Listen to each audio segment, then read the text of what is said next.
Welcome. I'm Kevin Miller, your host, guide, and fellow traveler as we unearth what drives us. When we know what drives us and why, we get where we want to go. Reveal and remove the barriers to making big decisions and changes with 10 key questions. We're driven by our values, of course, and sometimes, however, our values change, or we find ourselves in a place where it's hard to live out our values. So we think about change, which requires decisions. And boom, there we are at a crossroads. The comfort and security of where we are and what is known, and the fear of the unknown. That's interesting. Sometimes where we are is not comfortable and secure, but at least it is known. And that is often more comfortable than the unknown.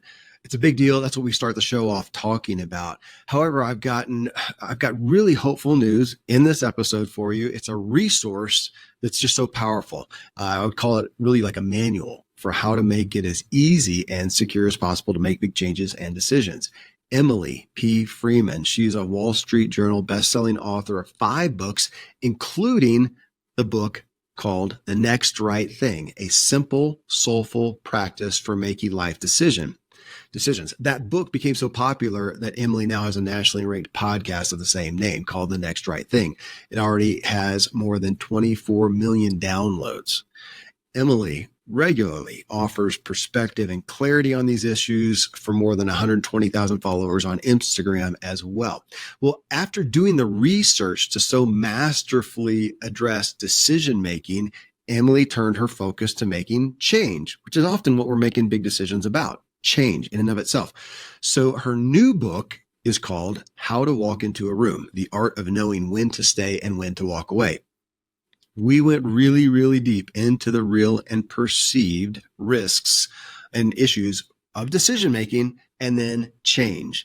And we spent nearly half our time together walking through 10 questions that Emily has masterfully outlined to help us discern if a change is truly wise and fitting. We even hit on personality styles and talk about those who change is easier for, like me, but that those who sometimes struggle more with change and decisions often actually do it more successfully at the end of the story. So like that, I'm quick to do changes doesn't mean I do them well. It's a really interesting topic that you'll hear with her. And I've never experienced, honestly, a more clear and concise plan for taking so much of the fear and risk out of big decisions and changes. I don't think I'll address it again the same way because I'll go through Emily's 10 questions now. So next up, Emily P. Freeman and I in a deep discussion to help us all with big decisions and changes that ultimately help equip us to drive more authentically and efficiently through the ups and downs and lefts and rights of life. And hey, friends, I'm going to continue to remind you, you're listening here because you want to grow and progress in your life. I don't always just talk behind the microphone. I also do consulting. There's 4 consulting packages. You can see them at kevinmiller.co. Just click on Work with Kevin. And those focus on driving your influence for those who are pursuing the business of selling yourselves, coaches and authors and podcasters and such. Driving your podcast. That's my main gig here. So if you have or want to start a podcast, you can check in with us. Driving your idea startup. I love to start things. A blank piece of paper and let's make a framework of something viable. It's another option. And then balancing and aligning your drive. Everyone listening here has drive. It's working in some areas and in some it's not. And we do give a lot of focus to burnout as well. So again, you can go to kevinmiller.co, click on Work with Kevin. Emily, this topic is just tremendous. I think to some ways you brought me down a couple rabbit holes that I expect that we're going to get through here, but it brought up to me just some big issues, even culturally. So I'm excited to talk about them. I'm glad we connected before, and I'm eager to go deep. Thanks for being here. Man, thank you so much for having me, Kevin. It's a real honor to be here with you. Well, it's a topic that I would have flown across the country to sit and talk with you over a beverage, as we were talking about. But glad we get to do it here. And as I look at this, I mean, it hit me kind of at a 10,000 foot view. Here you are talking about, how to walk into a room, out of a room, into a room, and change. And it got me looking at change as a big way. And I kind of wanted to ask, what was the catalyst for you of writing the book? That's not it's not a brilliant question to ask, but I'll tell you why it came to mind, because I was fishing and thinking about, as we, Michael Easter wrote the book, The Comfort Crisis, which I really appreciate, and how we seem to be such a culture that's drawn, I feel like, me too, I'm part of it, drawn to comfort, drawn to ease. Yeah. How can we make it easier? How can I not do that and let my phone and just use an app to do everything in my house? And I don't even have to get off the couch. And is that part of what brought you to this, of saying we are less prone to making the changes than we used to be? And it's somewhat of a cultural issue as well. Is that fair? I think that's fully fair. I would add to it that, I've been hosting a podcast about decision making for almost 7 years now, called The Next Right Thing. And, when you have a podcast about a thing, you hear from a lot of people struggling with that thing. And so for me, it's decision making. And when I'm in conversation with people, I also have a book by the same name. And so over the years, I've been listening and paying attention to the types of decisions that give us the most trouble. And what I have found in conversation, anecdotally, but also just as I pay attention broader, in a more broad, social, cultural conversation, is it's the decision. It's not so much the daily stuff, although that causes the decision fatigue, is the daily decisions. Yeah. But when it comes to where we kind of torment ourselves and we question and we fear regret, it's when we're deciding if it's time to leave a space where we are that is somehow tied into our identity.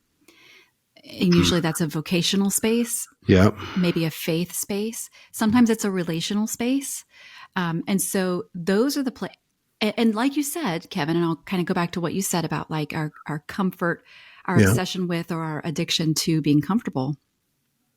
I would also say what holds hands with that is our fear of getting it wrong, and of the discomfort of regret that we fear might come. And so sometimes we let the narrative of, well, that feels uncomfortable or that feels scary, I'm afraid I'll regret it, so therefore I won't even consider it, even though walking away from or leaving that particular space might actually be what's deeply best for you. Right. Okay. And that brings up, well, right there, I'm always enamored with that concept of, we look at the change. I'm thinking of going into that new room. What are the risks? What are the risks? And the ones that including myself, or even though I've been talking about this for decades, it's not my first thought to go, but what is the risk of staying?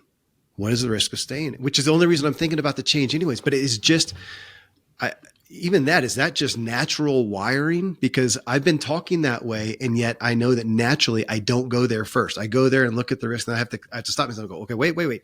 What's the risk going back? And that usually shows me why I need to make this decision. But man, it's still not natural for me, Emily.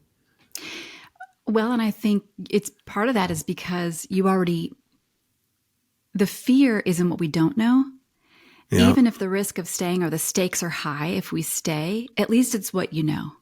But we're always afraid that the thing we don't know is scarier than the thing we don't know. The thing that we do know, we're always afraid that the thing that we don't know is scarier than the thing that we do know, even if the thing that we do know is not that great. There's the old adage, better the devil you know than the devil you don't. There's a movie. In my avatar, Nick Nolte says that in a movie. I can't remember what the title is, but I just remember old Nick Nolte's face and his gravelly voice, and and I just look at that and go, gosh, that's just one of the most disappointing truths. Right. Isn't it? Yes, and so here you are saying you're in a room you don't like, in whatever capacity that is. And yet we tend to look at the risks more than the possibilities of going forward, which to a big degree, and I know that you are, and anybody that knows you, that you're a person of faith. I don't know how to address it without faith. At the end of the day, especially if it's a big decision. Yeah. And I want to go back to identity in a second that you talked about, but if it's a big decision, I that's what I fall back on. Otherwise, I feel pretty devoid, which that'd be another question for you then. So culturally, That's deep water, isn't it? If we go into faith, We can swim there quickly. well, but if you look at that, I mean, from a religious standpoint, my understanding is the number one growing religion is nothing. That's the common thing now. Is nothing. People aren't going to church. They're not ascribing to a faith. They're not really paying a lot of attention to their spirituality. It seems to be a bigger gap. Wouldn't, in my economy, I would say, gosh, then that feels like it would make even decision making and change even harder. Fair? Well, from where I sit in my own lived experience, I would say yes. Yeah. But I haven't necessarily done the global research to find out what the people would say about that. But I do think there's a grounding for me in making decisions. There is a groundedness or a other than me-ness that I found comforting, knowing that I have a faith in something outside of myself. Yeah. But I think there are a whole lot of people who maybe grew up in a similar tradition I did, who have become disenchanted or discouraged, or who have been disappointed with the faith of their childhood. And they're walking out of that room and kind of looking to see, to them, the risk of staying they decided that became harder or more difficult than the risk of walking out and seeing, maybe testing the waters of the faith that they grew up with and seeing what holds. Well, man, I like hitting the root issues. I mean, if we're looking at this with a faith aspect of saying, here I am, to take your perspective of, here I am in a room, I'm looking at going to this room, I've sought counsel, I have faith, I feel like I should go forth, and we do. And then how often we run into the massive, overwhelming obstacle and think I must have been wrong. That's another one that I will continually look at, and I don't like it. I don't like that reality. I'll literally end up going back. I'll go back to the Bible and read about Moses again. Okay. Again. God called him. He went out, and the first thing is everything went wrong. Okay. So something going wrong does not mean I wasn't supposed to go into that room, but it's still today, even as I hope that I'm so much more mature in my faith than I used to be, but I still look at that, and I can't Pollyanna that one. I can't just, go, oh, it's supposed to, I don't know, because I have, and there's the rub, because I have gone forward and seen the obstacle and kept going and realized, no, this was the right thing to do. It worked out. And I've done that and realized, no, I made a really bad decision. Yeah. I don't know that I did hear God. Yeah. And there's, I mean, we have to reconcile. Well, I don't know if we can reconcile that. I mean, there's the day by day faith, right?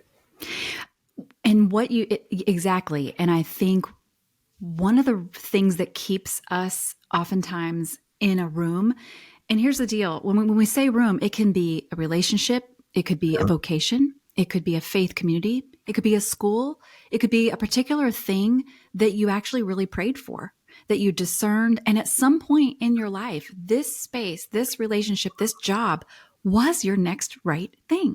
And you stepped into it. And what can keep us in that space so long, sometimes longer than maybe we're meant to be there, is we don't want to admit, or we're afraid that considering making a change means that we were wrong, or we heard wrong, or we discerned wrong in the past. And it can cause us to distrust ourselves and how we hear God and how we move through the world. But the reality is, just because it might not be the right room or the best room or a good fit now, does not mean it wasn't the right fit then. It just means that we are human people and we are moving to a healthy human rhythm of leaving rooms and finding new ones. Most things end. And it's like somebody who says well, I don't buy plants. I don't have plants in my house because I don't have a green thumb, because all the plants die. Yeah. And my sister often talks about no, that's what plants do. They live for some time and then eventually they don't live forever. So we can enjoy them while we have them. Nobody is necessarily, some people maybe have a green thumb or better at it than others. But just because your plants die sometimes doesn't mean you should never have a plant to enjoy. And so I think we can do the same thing with our commitments, is we think well, if I prayed for this and if I wanted it and if it was good for a while and it's not good anymore or doesn't feel right anymore, then the problem must be me. Yeah. And I must have gotten it wrong back then. And sure, sometimes that's true, but probably more often is just you're a grown person who's moving and changing and living. And maybe the room itself is changing and growing too. And maybe there are different people in that room. Maybe the circumstances are different than they were when you got there. And so to begin to, and this is one thing I invite people into, when you're thinking about the various commitments and spaces in your life and you're wondering about a particular one, I invite people into a practice of attention or paying attention, or what I call pointing and calling, which is really from the Japanese railway system. James Clear talks about this in his book, Atomic Habits, about building habits. It's called pointing and calling. And really what they do there in the Japanese trains is the railway workers, they literally point at and call out, they point with their bodies and they call out with their voices various parts of the train, various things that the train does. The train is, this is the speed, this is the time, the train has arrived, the train is departing. And it's like, sounds like obvious stuff, like why is that a thing? But it really has reduced workplace errors by 85%. I read it's like that. the safest in the world. Unreal. And it's like just by paying attention, but they're raising their level of awareness, not to just thinking it in their heads, but saying it, pointing it with their body and saying it out loud. And we can do the same thing for the rooms of our lives, rather than think, I'm questioning this room. Should I go or should I stay? No, it's not time to make that decision. I'm questioning this room. Can I enter into a pointing and calling practice? And that is where we say, okay, what's changed in this room since I got here? Did I choose this room or did it choose me? Who's here that maybe wasn't here before? Who's welcome here? Who maybe isn't welcome here? And you can ask yourself a series of questions just to begin to get the lay of the land before it's time to even make the decision. Sometimes we're afraid to start asking those questions because we're like, if I start pulling at that thread, if I start turning on the lights in this room, now I can't unsee what I see. But that's really the first step. So I want to ask you on, you said a moment ago, talked about, you said most things end, which is, I mean, it's admittedly true. I mean, what have I ever done? If I look vocationally, especially, what is it? I know one, if I was thinking as you were talking, I can think of, maybe I'm missing somebody. I can think of one person I know who started his first business way back in the day and 20 years later is still doing it. Yeah. Only person I can think of. Everybody else has. And yet I still feel this innate aspect that you start something, and especially if it has some success, you think, well, you should build on that forever. And yet I've tried to and want to be more and more okay with cycles, seasons. I think you said in the book, you use the word evolutions, ultimately change. Does it help? If we can look at the next new thing, does it help? Should it help to expect that it's going to be for an end? It's going to be for a season. I got a follow-up question. Let me start there. What do you think? So much is determined by our expectations. I mean, how we define success is dependent on our expectations, right? So, and I think you just said a minute ago about how if something, like Moses, like if something turns out and there's trouble everywhere, if that's our measure of success, that if I enter this and there's hardship or there's not, and that's my measure of whether or not it was the right choice, I think we will perpetually feel like failures, because so often things just don't, the metric isn't, the math doesn't math always when it comes to stepping into new rooms. To me, what I'm learning, part of what I'm learning is the success of a decision oftentimes is so much less about what we think it's about. It's less about the decision itself, and it's so much more about who am I becoming as a person as I make this decision. This is a formational process, decision making is. Who am I becoming as I make this decision? And I'm always becoming someone. Surprise, I'm always becoming someone, which means that the outcome of the decision, of course it matters. But I think what matters more is how I'm showing up to what happens, as how I respond to that outcome. Okay. And that's not something we usually think about when we're weighing our pros and cons.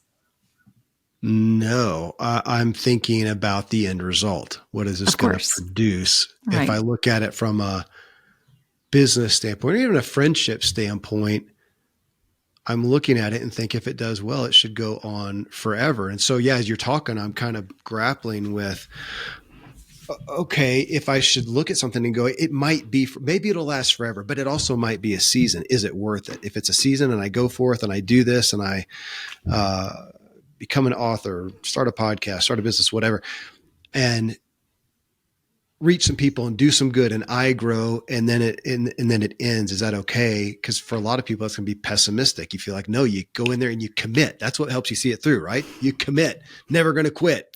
Churchill, never going to quit. I'm going to go do that. And if I don't, maybe it won't happen. You know that there's people in our personal development industry that's a perspective. They may not mean it, but that's a perspective that comes off as opposed to coming in and going, well, but I guess you're saying we're not talking about you're just trying. Oh, just go try. You're saying, no, you can go commit to it, but also realize it may just last for a season. Is that a better way of looking at it? I think it is. And the words of Seth Godin come to mind because he talks about how, is this thing worth doing even though it might not work? And that has been such an important mantra for me. It's just like a thing that I come back to when I'm making decisions, especially when it comes to business or work or projects, even just individual projects, is for me personally, is the risk of not doing it, like not chasing the thing that I'm motivated to chase or create the project or even write the book that I feel a fire in my bones to do. Yeah. Sometimes the risk doesn't feel worth it. Of like, if it doesn't work, it's not worth doing for me. But there are other things that you do that can be a rubric where you decide like, you know what? That's how I felt when I started my podcast, The Next Right Thing. I was like, this might not work. People might not connect with this podcast concept. I might fail crazily. I don't know what I'm doing. I don't know how to start a podcast. What am I even doing?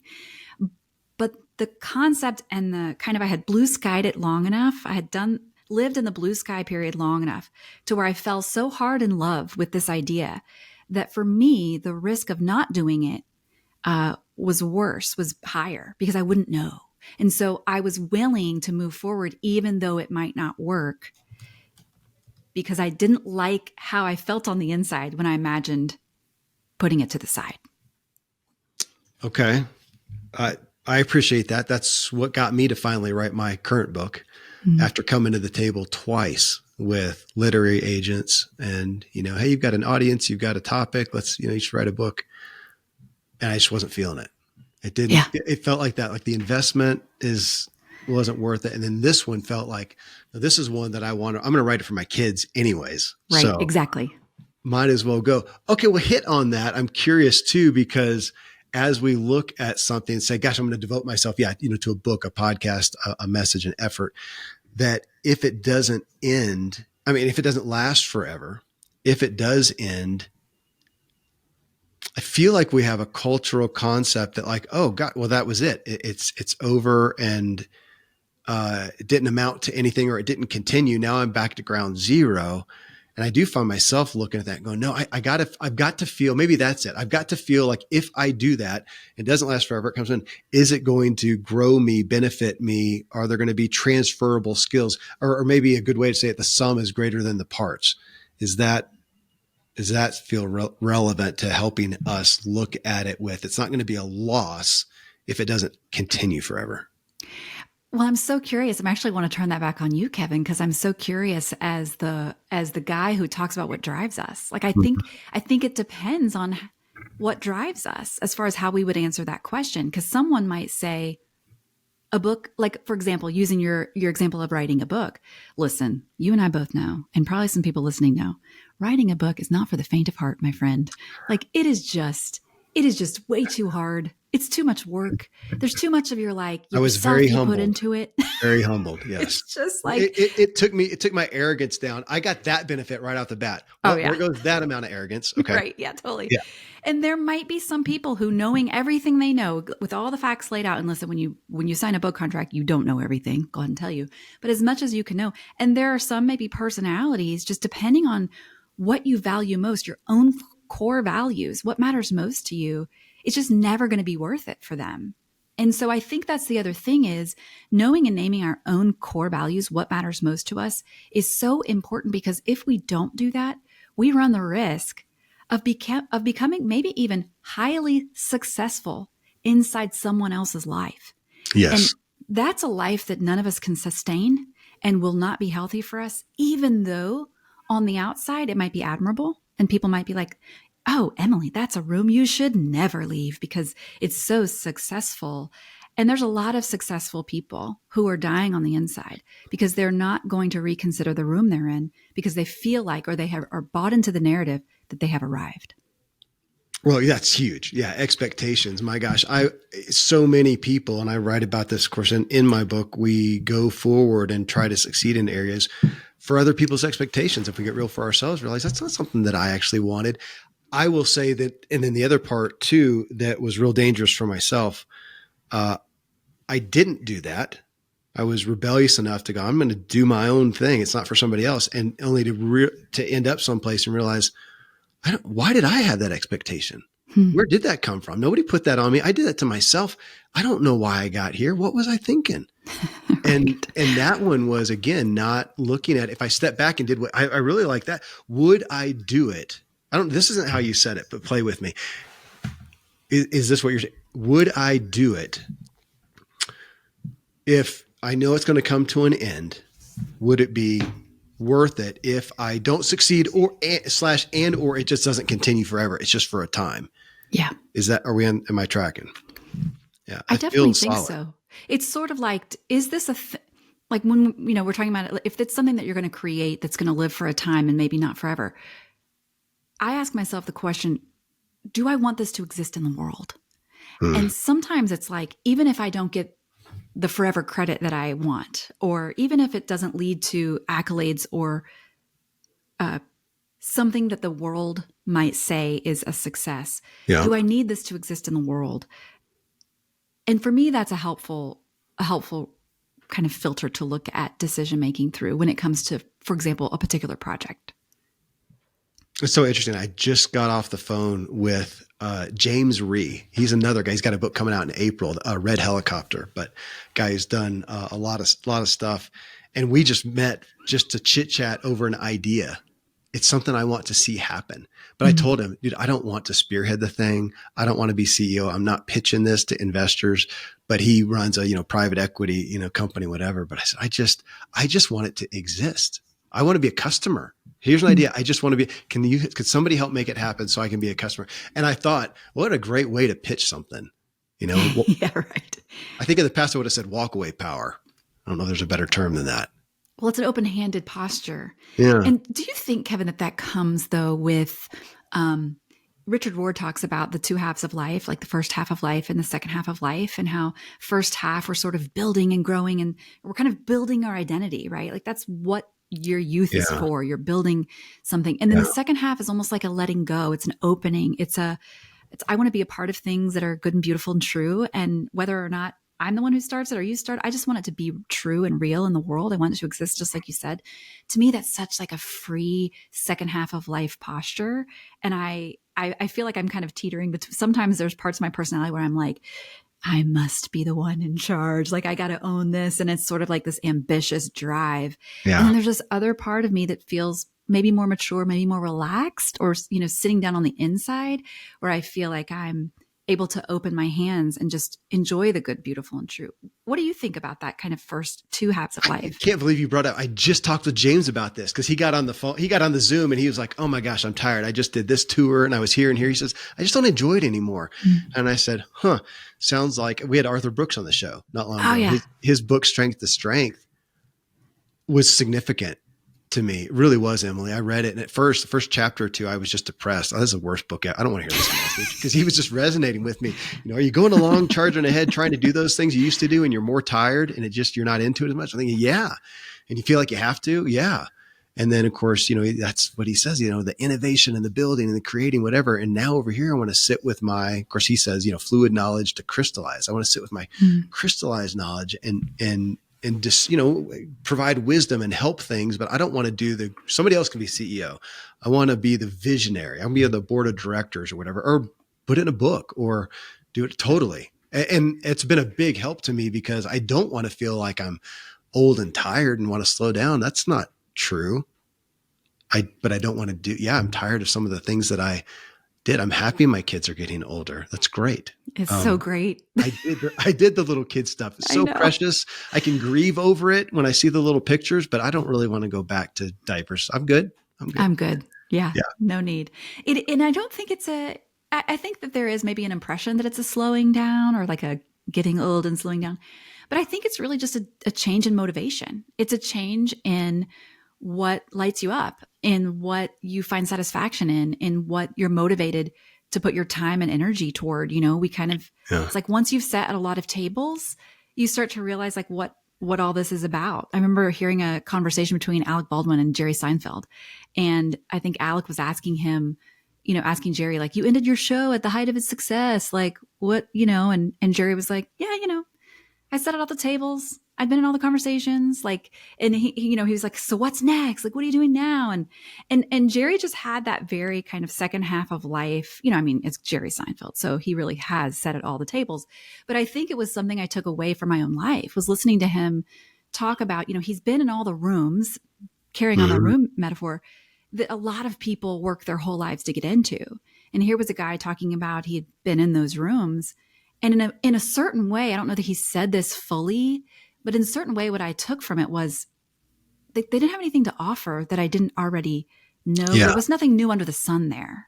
And, Yeah. and I thought, isn't that fascinating that the thing we think we want, here's someone who got it, and still he's like, meh, I'm not really interested. That's interesting to say, because I this came up. I've got a guys group, kind of an adventure group that I do a lot with these days. And we did a thing last year called the Suffer Fest. It's this national group of guys that go out and do just something really stupid, a stupid amount of miles, stupid amount of elevation, whatever. And it was fine. I did it. But I finally told these guys, I thought, I found myself as we're trudging along in the Grand Tetons doing 40 miles in a day in 13 hours is what it ended up being in this massive stuff, that I can do this. But I've done that. I was a pro cyclist, man. I know suffering. I really found myself halfway through at that one lake, wishing we could just stop and put some chairs down and stick our feet in the water and hang out. Right. I love that. Well, but some others who haven't done that, they spent their lives in the cubicle making $1 billion or whatever. And now like, I want to go out and test my body. That's cool, man. Sure. To each his own. Yeah. I appreciate that. Well, Emily, you mentioned it, and I want to come back to it, just identity. When we're looking at, we've talked about comfort, and you mentioned identity too. I am ever more aware. Not enough. I got a lot to grow in, but aware of what I'm doing. That is, well, I'll turn it around. Is there anything that I'm doing that I don't have my identity attached to? That is an excellent question. Truly and really, we could just sit in silence for 20 minutes and consider that question, because I think we would like to maybe think no, but then again, maybe not. Like maybe it's not a bad thing that my identity is tied to the things that matter most. But here's the kicker, is that we have our identity wrapped up in so many more things than we realize. For example, when we talk about considering if it's time to stay or leave, let's say it's a job, there's the identity that I have attached to the work I'm doing. There's also an identity that I have attached to my narratives of staying or leaving. It's not just a neutral decision like, oh, should I stay or go? No, we have ingrained narratives about what it means to be a stayer, not just a person who decides to stay, but a person who is a stayer. That's part of my identity. Or a person who leaves. What does it say about me if I leave this job? Not just because I'm detaching myself from the identity of my work, but also because now I'm making a declaration in the choice about if I'm a person who's faithful to the work, I'm using quotes here, or if I'm a person who, hightails it out of there when things get hard, for example. Somebody might think that. And depending on our social location, our economic background, our family of heritage, our family of origin, we all have those narratives, and they're not the same for everyone. Some people might have really strong cultural narratives about staying, like we finish what we start. We don't use the Q word. We always, see things through to the end, no matter what, right? This no matter what mantra. There's a whole nother group of people who might find a lot of praise and a lot of accolades from being light on your feet, from not being too deeply attached to a particular room or space, to being able to start things quickly, turn on a dime, to pivot. That's an entrepreneurial spirit. That's something that's admired in certain circles.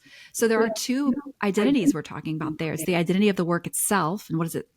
Who am I if I'm no longer a sign language interpreter? That was one of my questions. It's what I went to school to do. It's what I got nationally certified to do. And when I let my certification lapse, I had this big life question of, I got my degree and I spent a lot of money to get certified in this particular field. And if I don't keep the certification up, which I didn't, I can't practice as a sign language interpreter anymore in particular settings. So what does that mean about not only my own skill of interpreting, but also of the decisions I made to go to school and spend money on it? And also, what does it say about me that I quit? So there's lots of narratives about identity wrapped up. It hits change to me. Okay, so here's a question to lob at you.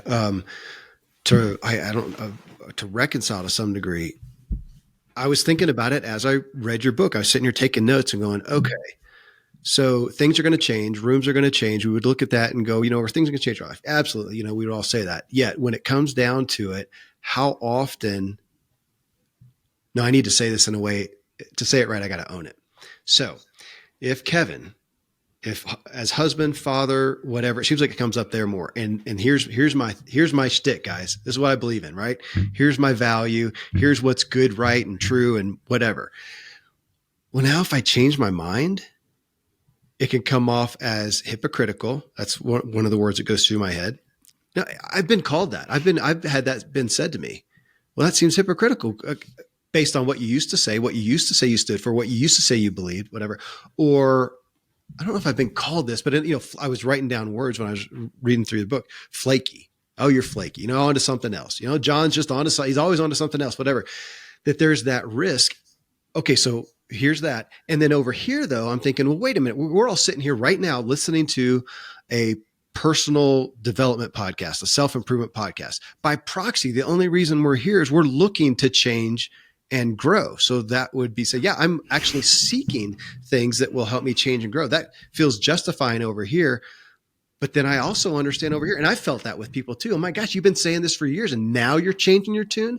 And if it's a close relationship, that may be detrimental to you or threatening. So there's two sides. It feels kind of polarized, but they're both legit. Isn't that a big, I don't know if there's a way to reconcile, but how do you address that? I think in the same way we have our narratives about leaving and quitting, it's essentially exactly what you said. We have strong narratives about what it means to change our mind and how often we're allowed to change our mind. And in what areas, like we can change our mind about clothes and food and maybe where we want to live, but don't go change your mind about politics or God or things that like that, right? Because those are the stakes are higher. And oftentimes our communities are dependent upon our agreement with those particular communities on those big, big questions of life when it comes to what you believe, politically, what you believe religiously, spiritually, those type of things. And naturally so. I mean, they should be. Those are bigger questions. Those are, the stakes are higher there. But what happens is that when we are sometimes presented with, as Sharon McMahon would say, new and better information, sometimes we refuse to do the work that it might take to change our minds because our commitment to the group is higher than or stronger than our commitment to what's true and what might be beautiful and what might be compassionate and what might actually lead to a more generative, more expansive community. But the stakes are very high there, right? Yeah. I mean, well, that hurts even to hear you say that. I know. To come back, Kevin, and go, okay, wait a minute. Am I making this decision based on what I think is best and true and good for myself and everybody else? Or am I going to make it based on what protects me? Well, crap. And the question becomes, what is worth protecting? Okay. And I think we all have to be able to answer that question for ourselves in various aspects of our life, is not just what's worth protecting, but what am I fighting to protect? Yeah. And and in my fighting to protect whatever that is, who is being harmed by it, if anyone? Sometimes it's me. Sometimes I'm the one. But I think those are important questions to hold, especially when we're talking about changing our minds, because it's so deeply scary.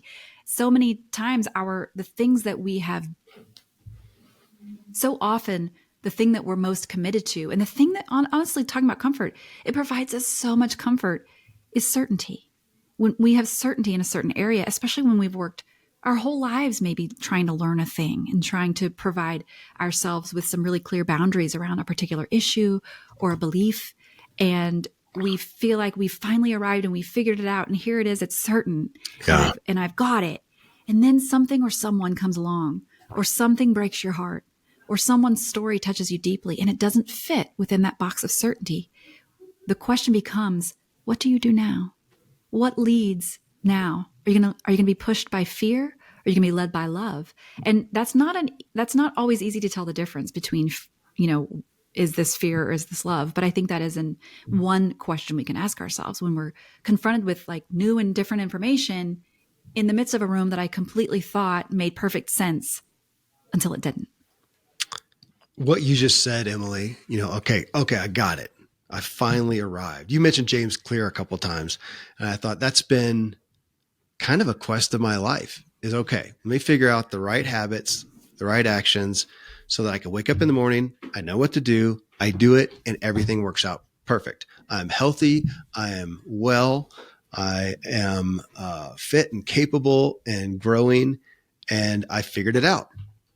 I literally, that really is the construct that I was going forth on until I couldn't, until it didn't work, until I found, I mean, you could use so many analogies, but even finding, like working out. We had Don Saladino on the show a while back. He's Ryan Reynolds' trainer. And so, he's the guy. So you want big biceps, you work with Don.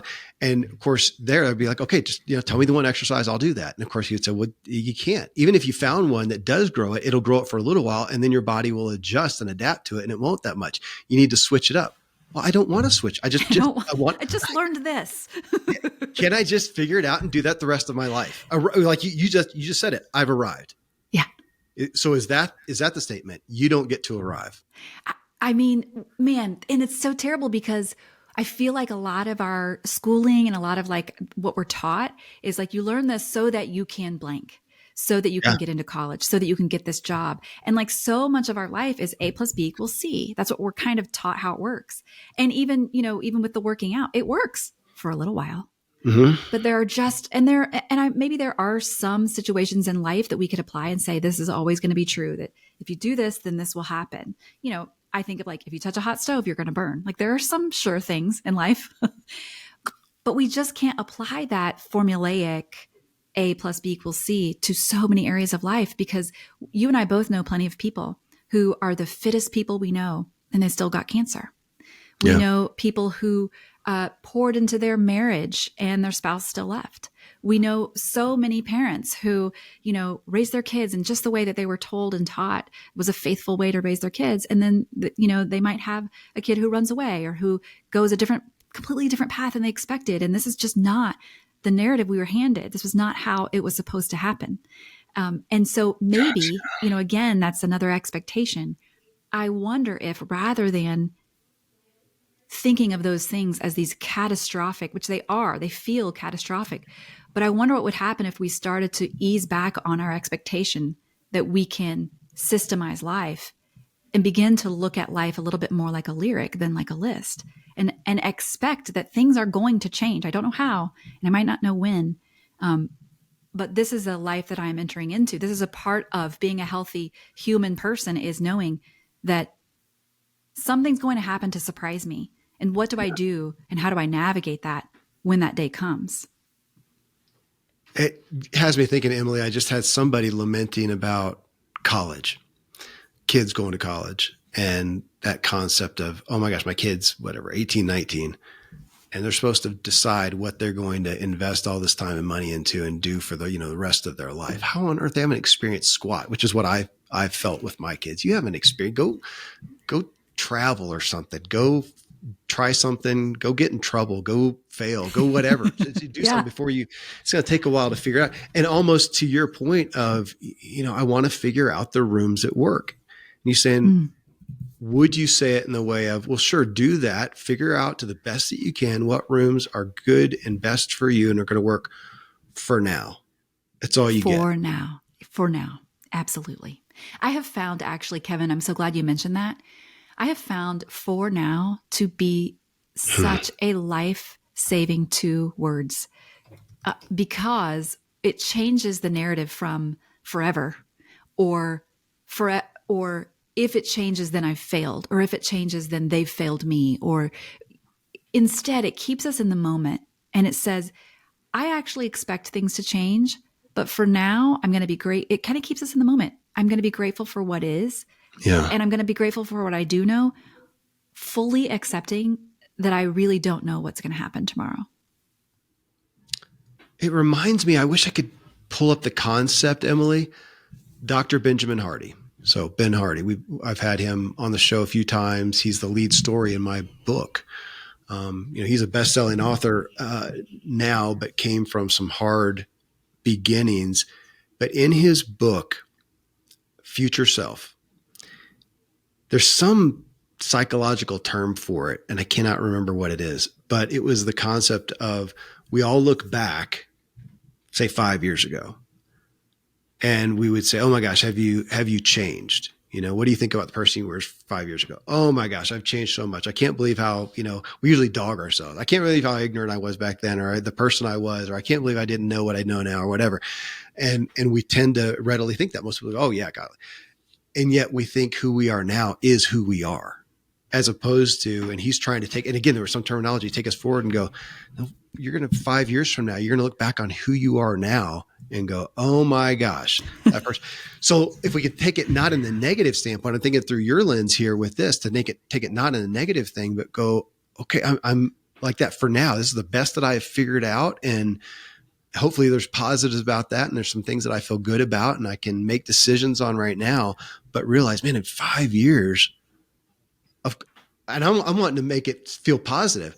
If I am pursuing growth and new information and new insight, and I want to evolve and I want to be more mature than I am, or I want to be more insightful than I am, then of course I should find myself different. And if I take that positively, it should give me, well, a few things. I mean, give me some faith. It should also give me some grace for I don't have to make the perfect decision now. Does that track? You don't have to know everything. Yeah. And so many times I think we put the pressure on ourselves to think that we have to try to like tell the future or to try to avoid future regret. But I mean, I think about this in terms of like even just, writing books or any work that you do that once it's out there, you can't take it back, right? So much of our work is like that. And I think of the words of Lorne Michaels, who created Saturday Night Live, longest running show on NBC. And he famously says, and you've probably heard, that the show doesn't go on because it's ready. It goes on because it's 11:30 on a Saturday night. In other words, it doesn't go on because it's done. It goes on because it's time. And I would say the same thing goes for every book I've ever turned. I've never finished a book, Kevin. Like I've never finished a book. I've just had a deadline and I had to turn it in because if I waited until my book felt finished then I would never turn it in. I would never, because you can always say it better. You can always make it more true. And as you live life, you change things as you go. So I just thankfully had a deadline and had to turn it in. But maybe the same goes for our life. Like we're never finished. It's just time. It's time to make a decision. It's time to make a move. What we want, though, is for readiness and timeliness to always perfectly hold hands, like at a retirement party or a graduation or a wedding. Like we're ready and it's time. And like, here we go. But so often the decisions that give us trouble, the reason they give us trouble is because there's a discrepancy. There's a gap between my feeling of readiness and the reality of timeliness. Oftentimes we get one without the other. Like it's time to make this decision, but I don't feel ready, or it's not time to make this decision, but I'm so ready. And so our discernment process has to take place in that gap. And we have to figure out, like, what do I do now? How do I practice courage if I don't feel ready, but it's time? Or how can I develop patience if I am deeply ready, but it's not time? Well, you used to have me thinking about faith again, that there's some point, that gap you talked about, that we can't have. I love that readiness, the readiness and timeliness, because you're right. I don't know. That's so funny you say that.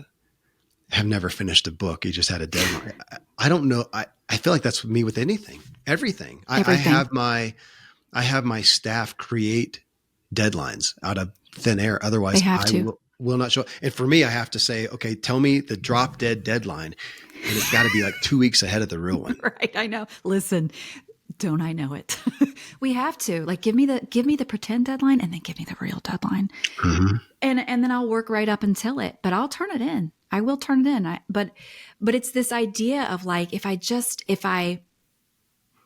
could find the perfect, just like I could find the perfect room if I do everything right, if I think all the things and research all the things, and, all our personalities, are all play into this too. Like, some people are more researcher and they want to make sure they uncover every stone and turn every page and talk to every person and get advice from every possible outlet that they could before they make their decision. But that's not always possible or wise to do it that way. But man, that idea of having to just turn the thing in. I mean, I think about, like, I read about Saturday Night Live, how they make the show, and it is wild how much work they do in the 7 days time to turn that thing around, to the point that they're still writing sometimes parts of the script like an hour before they go live. And sometimes they go live and they're like missing props. They have to ad lib. It's wild. And some people really thrive off of that chaos. I would melt and die and I couldn't do it.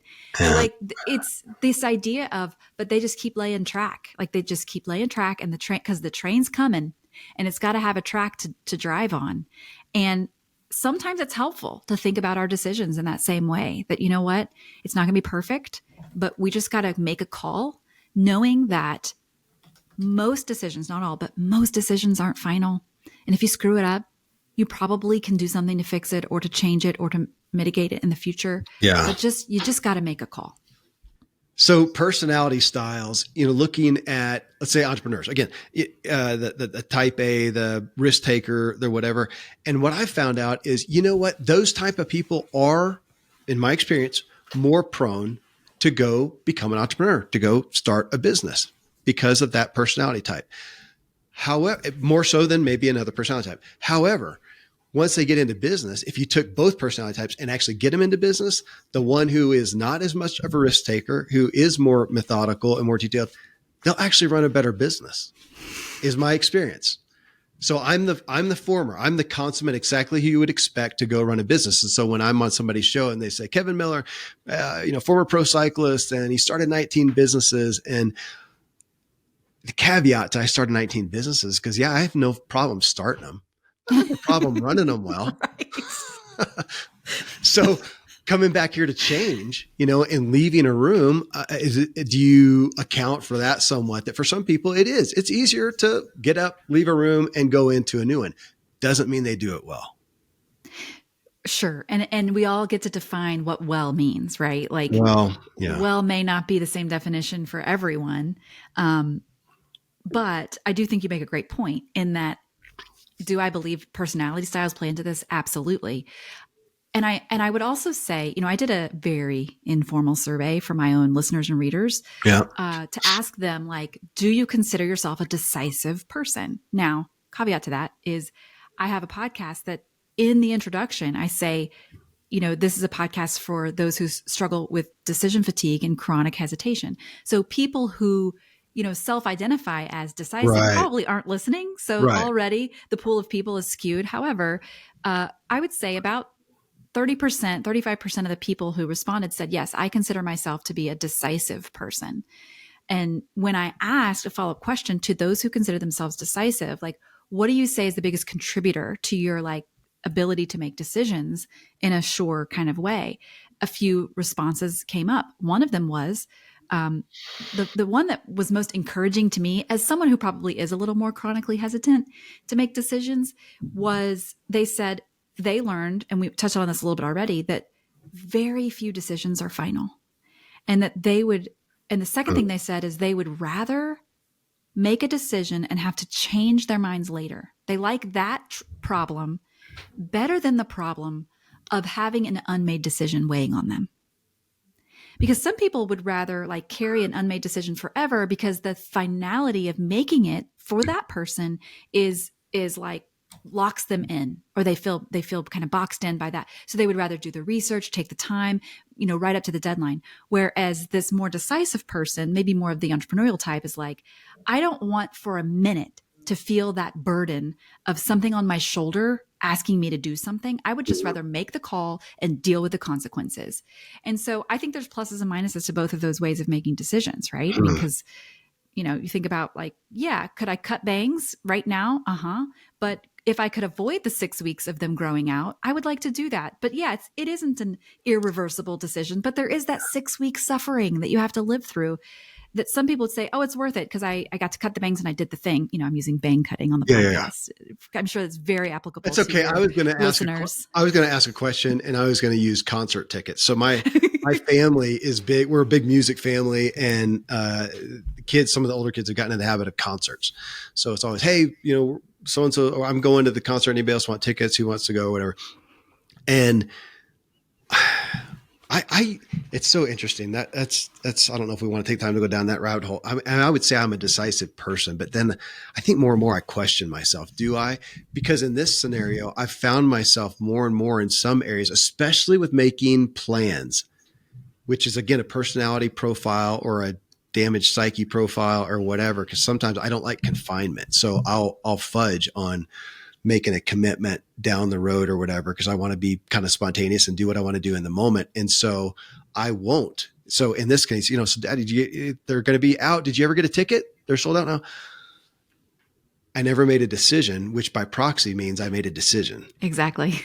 I made a decision. So I've been playing with that, Emily, of letting myself, for some reason, and I don't know if this is healthy or unhealthy, you tell me, that I found myself with some things realizing I just don't even want to make a decision. I don't want the pressure. I just want to let it go. But by letting it go, knowing that at some point the deadline passes and I made a decision, and I'm okay with that. Well, it's easier to skirt the feeling of responsibility. If you let the deadline pass and you don't make the decision, it feels like you can blame the deadline. I'm skirting responsibility. Okay. All right. You can blame the deadline. Well, what was the deadline pass? I ran out of time, rather than I decided not to go and I missed out. Yeah. Right? I mean, that's what essentially happens, though. Okay. It's interesting as I've been, we talked about personality profiles. One of the statements you made in the book that I pulled out, how we're formed informs how we walk into rooms. My listeners know this is an overlapping theme. I so come from a background, Emily, of believing in and wanting to believe in nurture as opposed to nature. And have had my world flipped upside down by having, lots of kids and seeing how intricately woven they already were before they came out, and just getting into, some of the realities of life and our own growth and issues and whatnot, and having to give gravity to genetics, to whatever, however you want to go down that, but how we have been formed in, genetically in the womb, in our upbringing.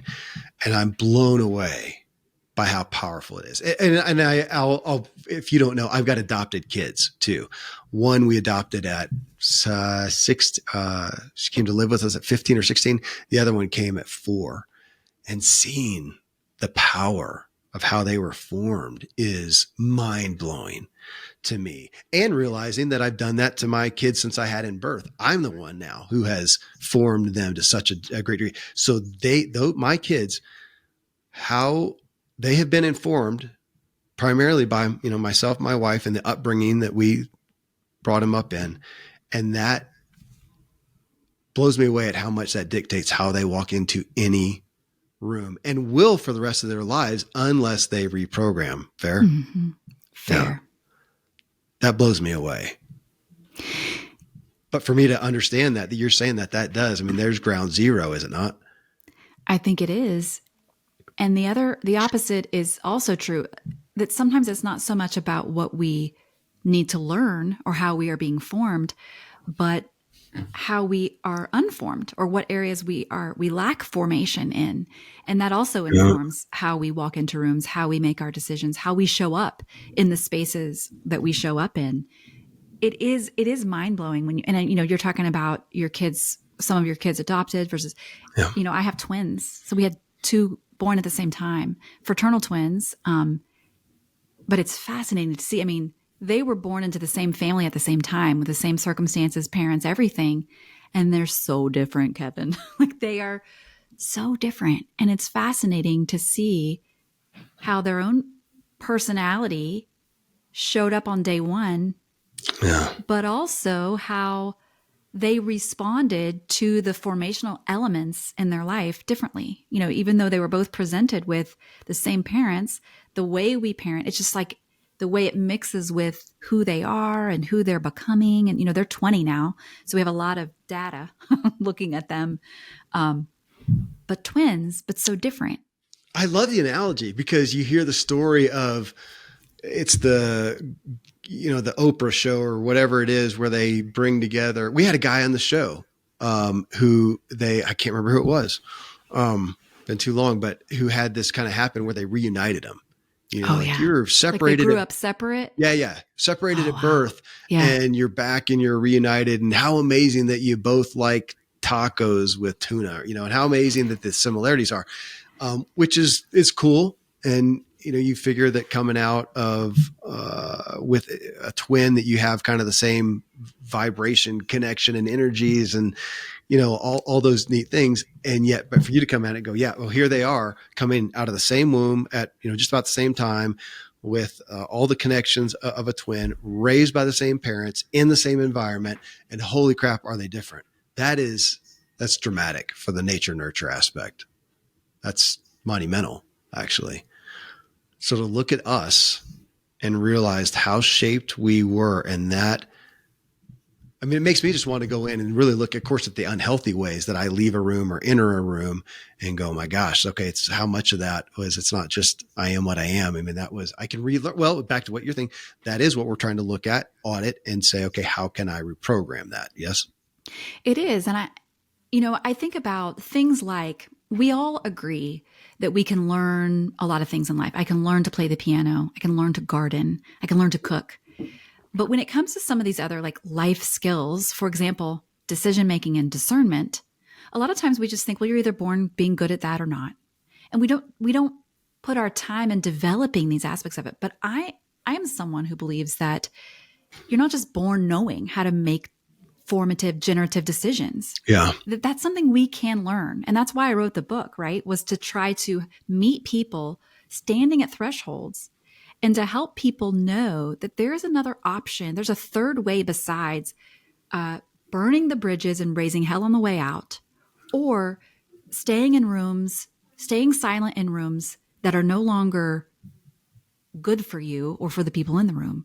Like, Yeah. is there a way in between there? And I say an emphatic yes, and that we can learn it. We can learn to be people who make decisions and who discern based on decisions we've made in the past, based on remembering and understanding how we showed up in the world, our own core values, our own spiritual personalities, that we can learn to follow the arrows that our life is giving us, that God is giving us, that the people around us are giving us.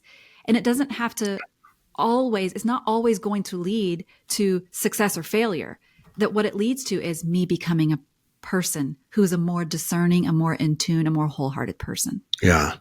You saying that the arrows that God has given us, old friend of mine, Gary Barkalow, wrote a book called It's Your Call. And he talks in there a lot about the desires of your heart, as unto God is the context of his perspective, but the desires of your heart. And I looked at that, and it wasn't, the desire for a pint of ice cream right now so much as the desire to do something that's long lasting and trusting the desires of your heart. And for some reason, I don't know really why, Emily, but one of the things that stuck out to me as I was thinking through it is I needed help, or I gained most from trusting the distastes of my heart. I think I was okay at going forward and going, yeah, I feel called to that and going to that. I wasn't as good at feeling unease. I call it distaste, but unease, or something's wrong. Yeah. And to me, the point of this book is, if everybody's rooms and everybody's life is completely perfect, I don't know why you're listening. Good on you. You should be going Well out. done. Well done, my good and faithful servant. Go out and do whatever you do. Don't waste your time listening to the show. Otherwise, for the rest of us humans and mortals, that we have some rooms where we're going, it's not okay. Something's not okay. That's why I'm considering it. Which, that's probably a good word. I'm considering. That's that's in essence what you're saying, asking us to do, to consider where you're at. And, part two, or I don't know if part two, chapter 2, I think, in the book, you have point and call you talked about, which the first point of, or aspect of that, you said point and call, explore the primary rooms of your life, which to me was like audit.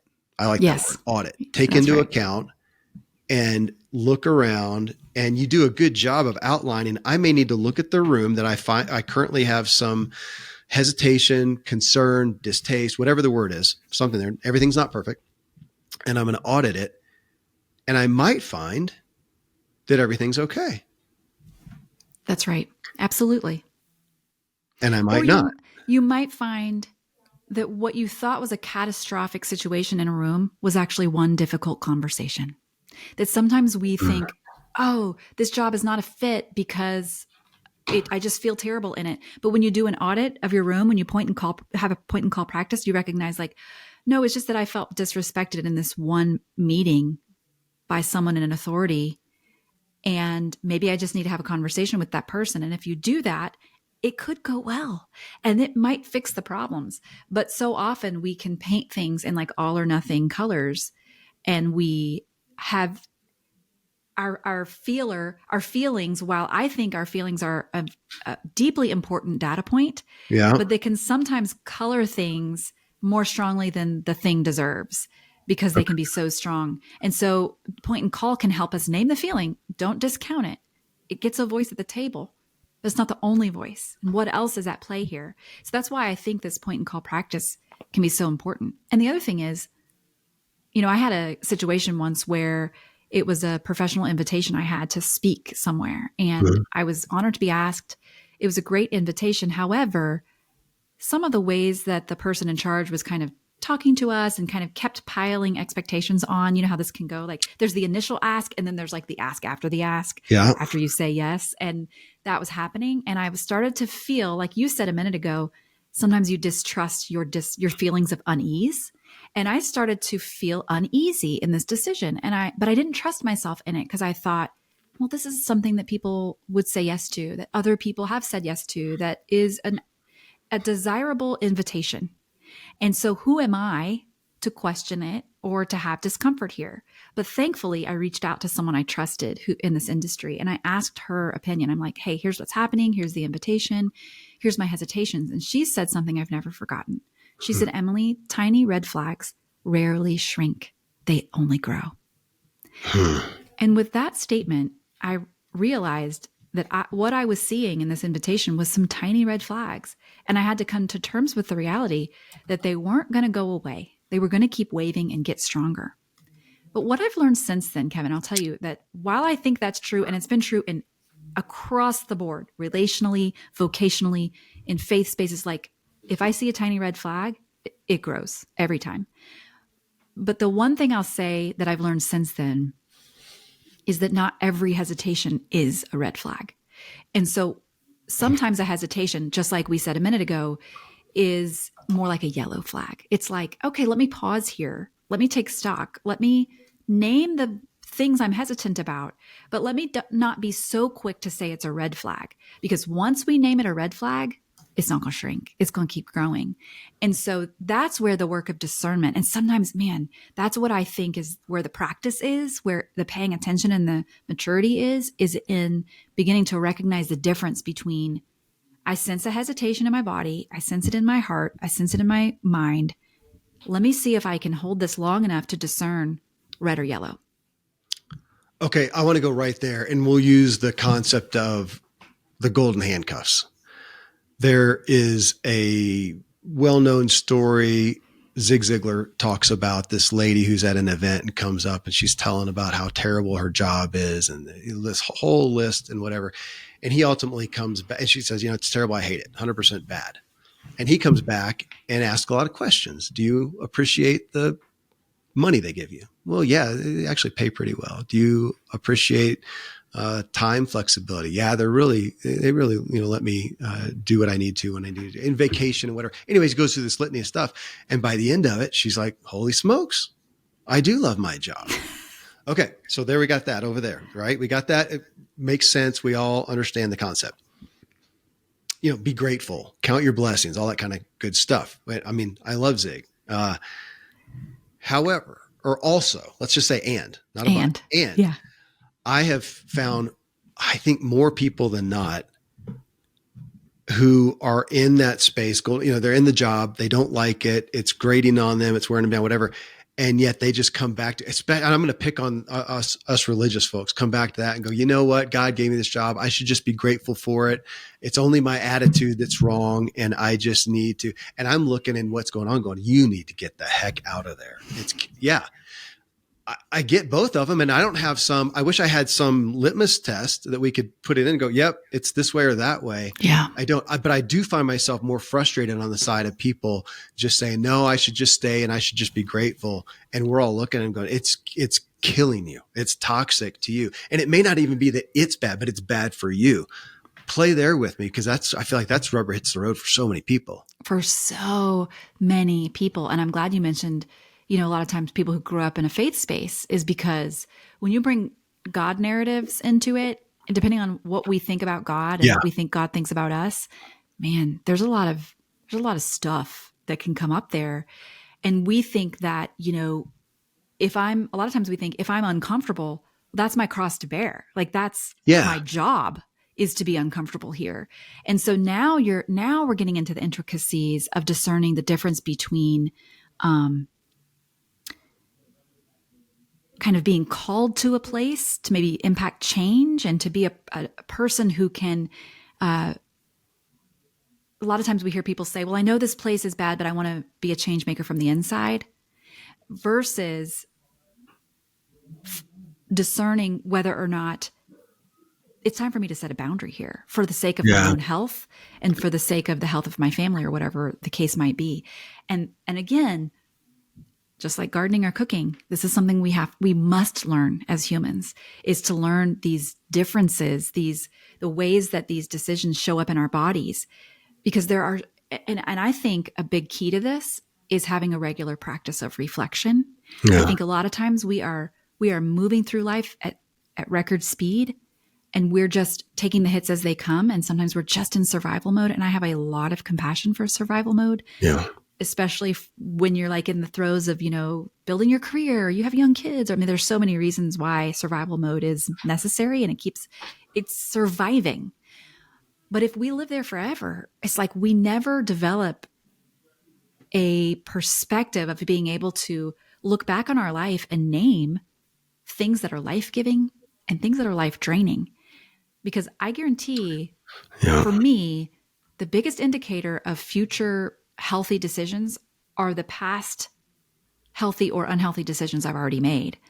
And that's what helps us to inform in those spaces when we're in a room. We're like, well, it's hard, but I just need to push through. Like, yeah, sometimes we need to push through, but we don't automatically always need to push through just because it's hard. Yeah. And that's where discernment comes in. Well, and you saying that, I mean, back to what you said a second ago, am I saying, oh, it's a red flag? And no, it's really a yellow flag. I mean, we're stuck in there because we find ourselves, and well, I think a lot of us may be able to tune in better to somebody we know who's got some issues, and they're saying over and over every day, oh, it's just a yellow flag. Oh, and you're saying, no, it's a red flag, buddy. It's right. And the other side where somebody's saying, oh, it's a red flag. It's saying, no, it's not. It's just a little yellow flag. But there's where we find ourselves stuck. And I was going to ask you, for again, I said this a minute ago, a litmus test in essence, but maybe you just talked. I really appreciate you saying, is it life-giving or is it life draining? I find myself using literally that term, life giving or life taking is what I say, instead of my history. And I will add a little religion to this for my own story. Is it good or is it bad? In a story, black and white, is it good or is it bad? Is it right or is it wrong? And I find myself less comfortable with being certain on those statements these days about black and white, right, wrong, good, bad. And coming over to what you just said though, okay, but is it life giving or is it life draining? Is it ultimately filling me up more than depleting me, or is it depleting me more than that? How's that feel? I love that reframe. And another way I would add Yeah. to it is orientation.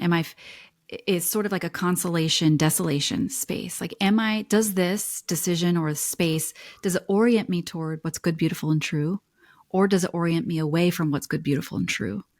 And that's in some ways, it's less of a binary because there are degrees of orientation, right? It's like, well, I'm facing God, I'm facing goodness, but I'm maybe kind of far away from it versus it's right or wrong. Like, man, that's the binary sometimes in some situations is very helpful to just have a very clear line, but less and less as we age, right? Like, I feel like less and less is that true. You've got me thinking about just the term of resilient. Like, am I succeeding in being resilient? Again, we're talking about a struggle. Everything's perfect. It doesn't matter. But here it is. Here's a struggle. Here's a challenge. Here's a whatever.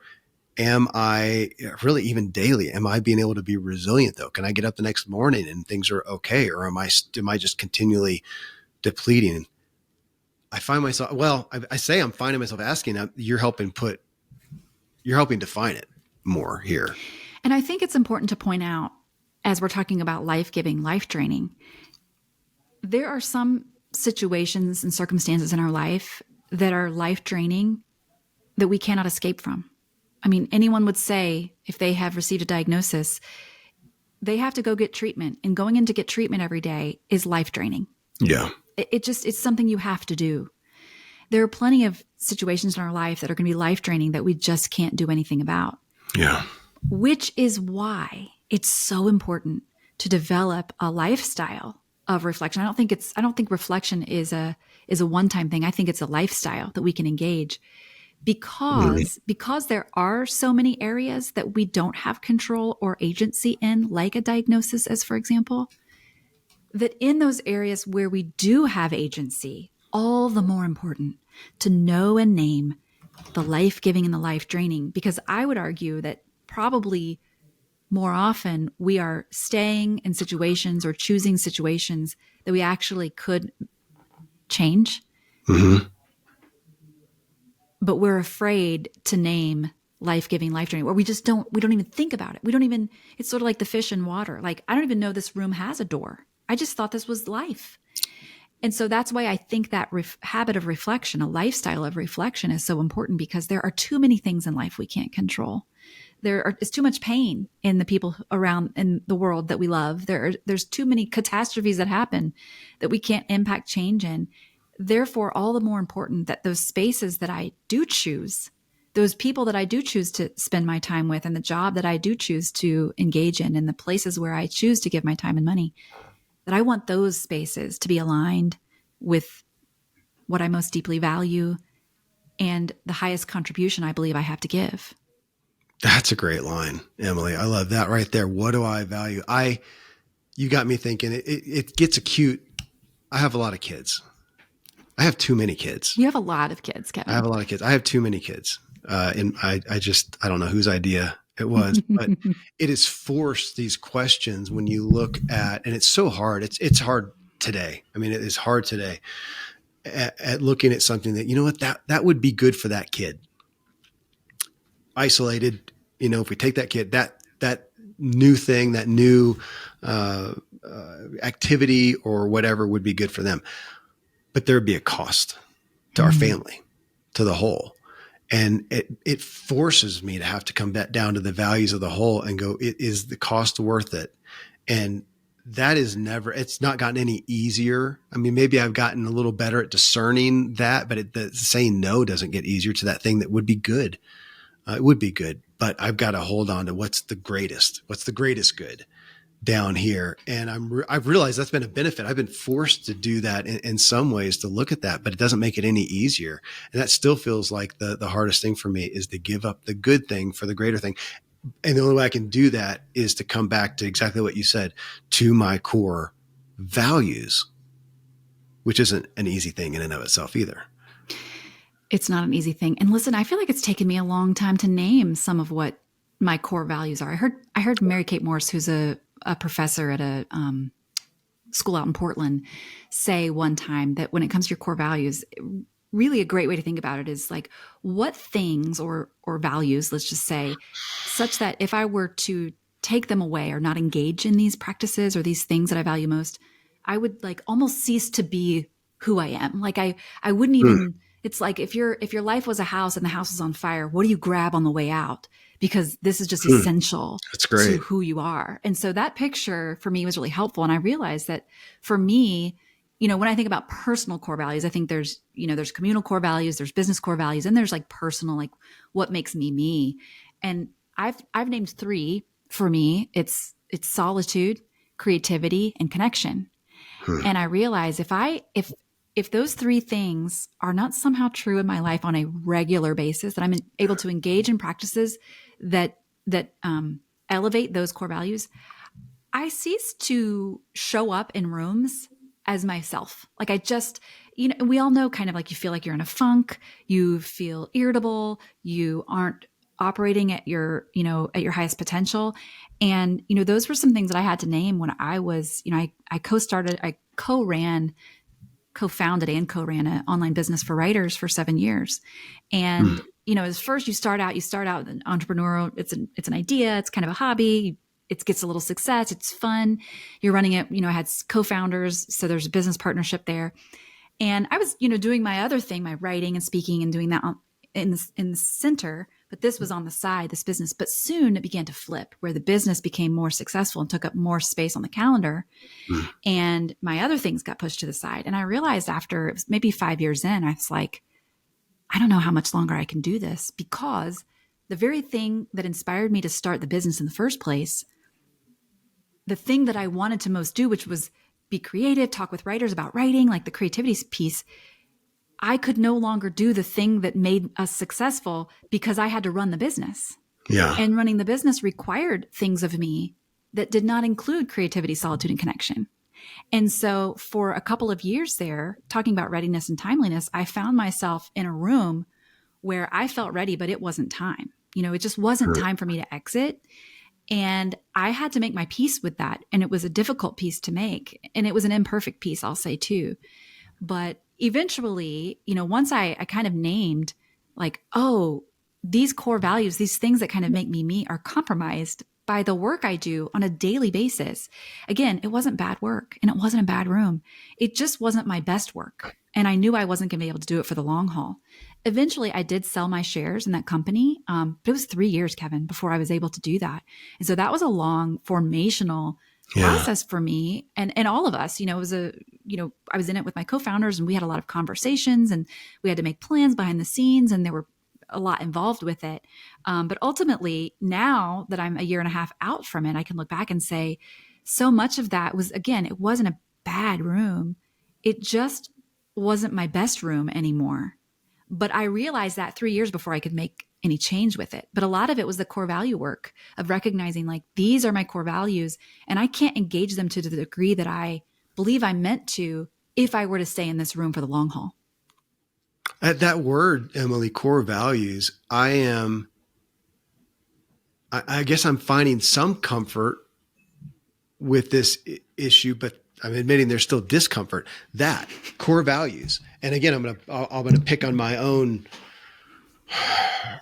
religion thus far, that I think makes it even harder, that your core values, your beliefs, I mean, those don't change, right? I mean, that's, I think that I would question. No, I'm are questioning. You using belief and core value interchangeably? Well, yeah, I'm just, my history is those are the absolute truths. This is the truth. This is the belief. This is the value. And so now, as I'm saying, gosh, some of my values have changed. Even the word coming out just feels kind of yucky. Interesting. It's just, What word? Value? yeah, my values changed. Oh, so you like used to believe in morality and you let that go, huh? It's all great. No. But that's what it feels like. And I talk with people, and a lot of people resonate with that. Yeah, like saying it, but they do. I have to reframe it though. Is Can you say more about the word yucky? that Put more language on yucky. put more language on yucky? I'm probably saying that because it feels like I've had therapists, ask us, where do you feel that? It probably feels like kind of in the heart of how I have said the word, how I viewed the word values. And I probably have. It's interesting you question it. I probably have put that with values/beliefs. And those you don't question. This is the Bible says this, and we don't question. And so that's where it does. I'm probably going back. I'm probably, doggone it. Are you billing me? We'll talk after. Okay. It probably goes because it's a childhood hook. It's a It is. childhood sitting there, and yucky is the word that comes. It's not a very mature word, but it's probably because it goes back there, and those are absolute truths. You don't question those suckers. That's probably why. There you go.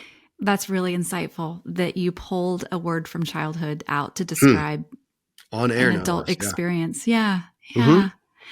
Wow. So values to look at that, because as you talk about them, you were just talking about yourself, and I was thinking, well, yeah, I had value. I mean, I value, gosh, help me unpack this. I value my health and wellness. There was a time when it was my life. I was a pro athlete. That's what I did. And even after I left that, my economy, that's the right word, was a certain amount of time devoted to health and wellness and fitness per day, a certain amount of time out on the road or, working out or whatever.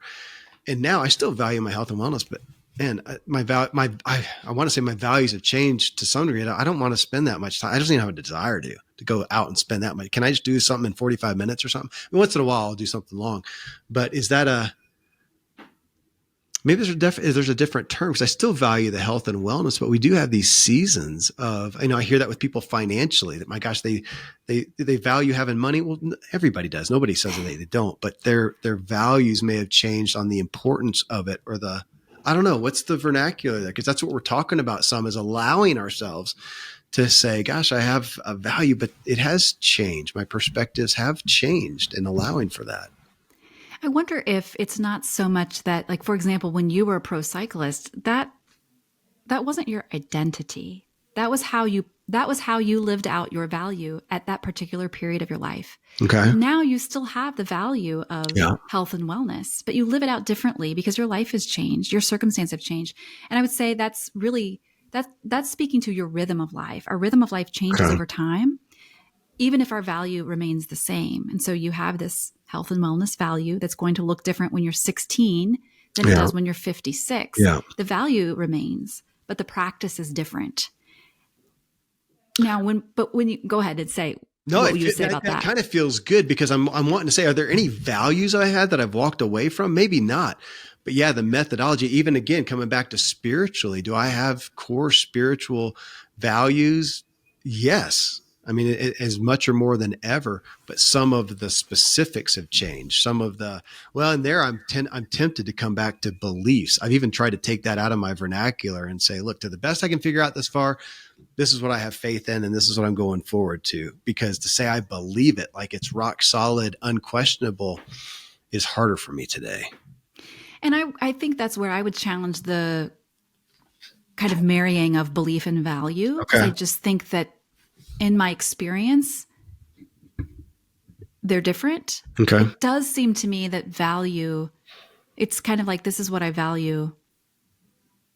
Over time, you recognize more and more, yeah, this is true. I don't know that it changes, but maybe the way you talk about it changes. I think belief is something that doesn't necessarily change, but as we're presented with new and better information, or as speaking in a faith term, we're always growing and learning more about God, as we are people who are growing and learning. Yeah. It's not so much that our belief changes, but maybe what we know or believe about God or faith or experience changes because we're people who are growing and learning. And so I would hope that the way I believe in a faith space when I'm 21 is going to be different than I'm 41 or 61, not because I'm fickle or I believe that God has changed drastically in those 30 years or whatever it is, but because my understanding of God and the Bible and whatever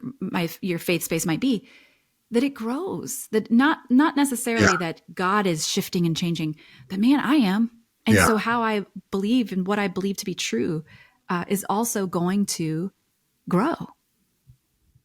It's interesting. Now I'm thinking just on faith, on spirituality and or religion and church. I mean, I'm looking at I really liked your 10 questions in the first part of the book. And, number one, did I choose this room or did it choose me? Well, now you got me thinking right away. I mean, church, I did not choose that day one. We went to church. We went Sunday morning, Sunday night, Wednesday night. And then if they get me to youth group, did you do handbell choir, Kevin? Cause I did. I did not do handbell choir. I With the did have my youth group. level. I had a couple boundaries. That's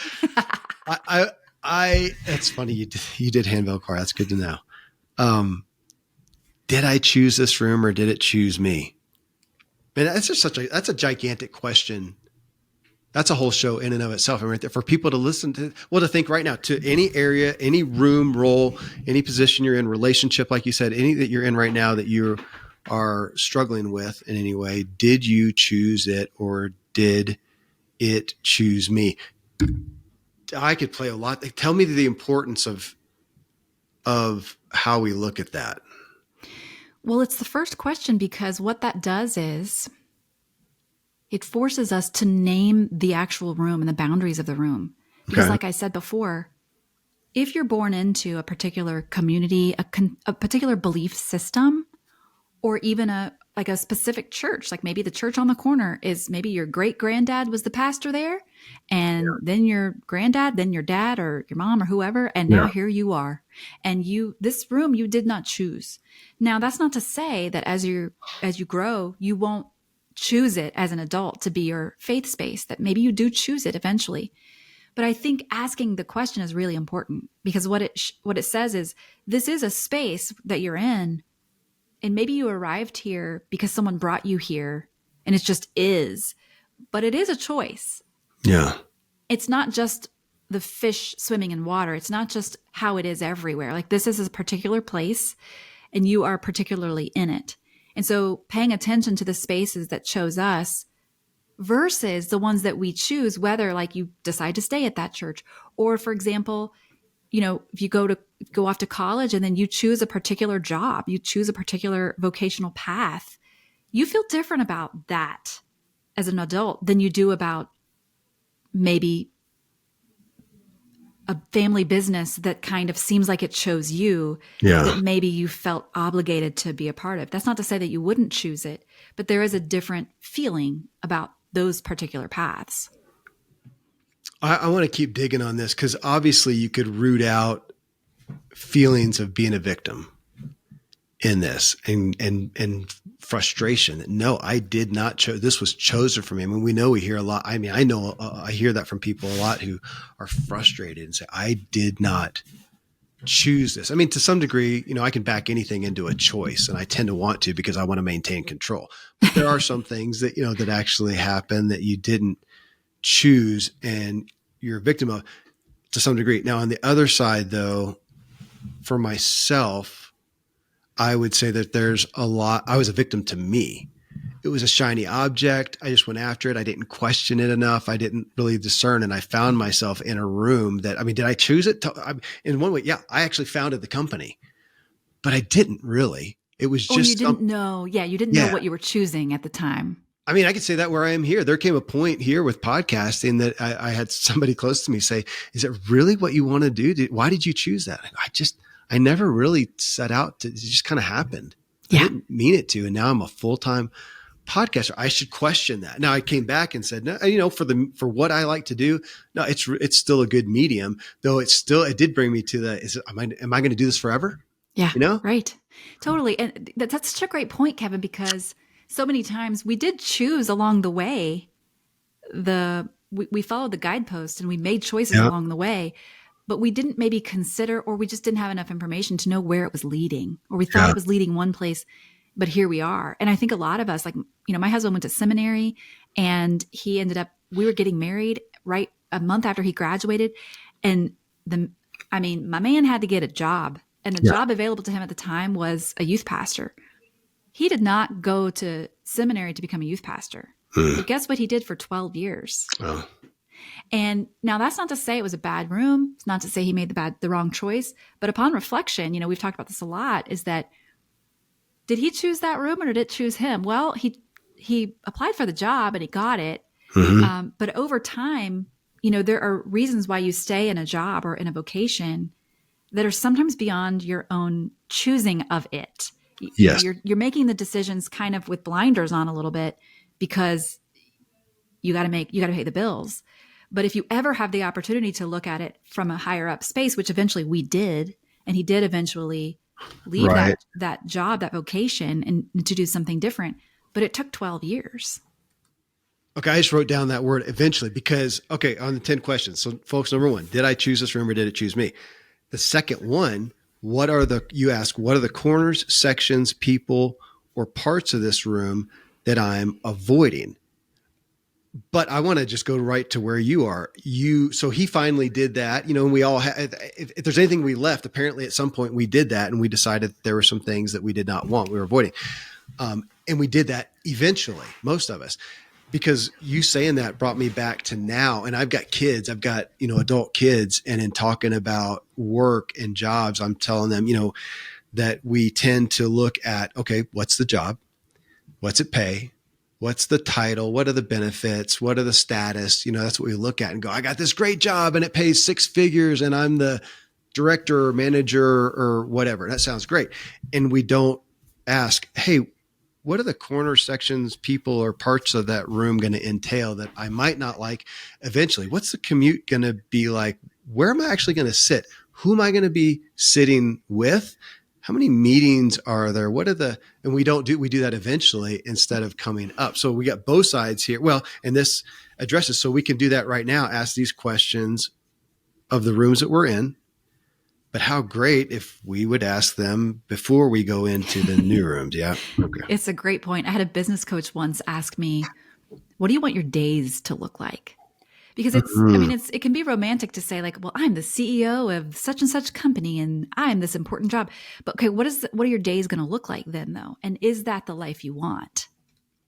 It's like the old E-Myth, Michael Gerber, the E-Myth, the person, he called it back then, this is, 30-year-old book, if not more than that, the entrepreneurial seizure. I'm doing this and I could go do this for myself and own the business, whatever. And then you just bought yourself a job and nothing's better because you didn't say, what is this going to look like? What's the role? I had a kid do that. He thought, I think I'm interested in architecture. Well, my buddy has a firm. Let's go down and check it out. And he's going down and looking around what they're doing, going, no, not me. Well, good on you for checking that out. So again, that second question, what are the corners, sections, people, or parts of this room that I'm avoiding? And I wanted to ask you about that. That's an interesting word. Yeah. I think my mind didn't put that word there till I read it. It would be that I don't like, that are uncomfortable, that are whatever. But you said avoiding, and I wanted to know why you used that word. I used that word on purpose because, we could say, what are the sections I don't like, or that, whatever. But what I have found is that in order to stay in rooms I'm questioning, there are certain things that I have to actively avoid. And if your answer is there's nothing I'm avoiding, that's important information to name, that I'm not avoiding anything. I see it all. It's all clear. But when you point out things that you are actively ignoring, avoiding, to me, those things have even more say. That's a strong data point. If in order for me to stay in this room, I have to avoid particular people, particular conversations, particular grievances, or some misconduct that's been happening. Like, those are the types of things we avoid in order to sleep at night, in order to feel like that, in order for me to keep my peace, I can't look at whatever that thing is that's happening over there. And it doesn't have to be, sinister. It might just be something annoying that I just can't pay attention to. But I think avoiding is a stronger word than what do I just not like? because we live with a lot of things we don't like, but we avoid things that feel like a threat. And that's why I asked. I'm a big avoider. We just did a show. Actually, I don't think it's come out yet, or maybe it did. Maybe it did. I think it did. Maybe it was yesterday with Thais Gibson, Personal Development School, and it's on attachment styles. Oh Attachment. yeah. I heard part of that. Yeah. I am the dismissive avoidant, and oh my gosh, I am. And so that word sticks out to me. So that's not going to be, maybe it's not for everybody, but that one, what do I avoid? Man, there are so many things that I avoid. Well, again, that's why I was drawn to it. What are the corners, sections, people, or parts of this room that I'm avoiding? There's always people and relational things, but there's also even environmental things. If we're working in like a windowless room, no judgment, but I'm not claustrophobic, but man, my energy's zapped. It's not going to work, for me, or certain, requirements, meeting requirements or certain requirements are going to be difficult for me. And I avoid those things. And I find that. So, where I have an assistant now and she says, okay, Kevin, I know you don't like rules and, confines and structure. Can we just get you into routine so the shows actually post on time? A routine. And she even had to preface it. She says, do you ever miss your brushing your teeth in the morning? Do you kind of have a routine? Yeah, I do that. Do you ever miss your coffee? No. Can we do one of those for, the show production? Okay. She sounds smart. Brilliant. Yeah.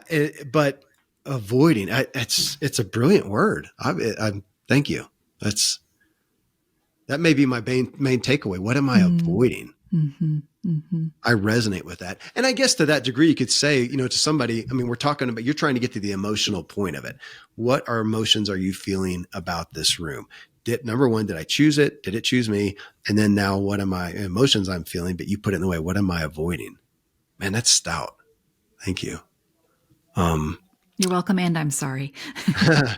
No, hey, that's what we're here for. Well, number 3, and we don't have to go through all of them, but I got questions. What is the good and beautiful about this room? And that kind of goes back again to your, pointing it out. What is the good and beautiful? And then number 4, what are the caution flags? So we're again looking at that. And we mentioned before, red flags, yellow flags.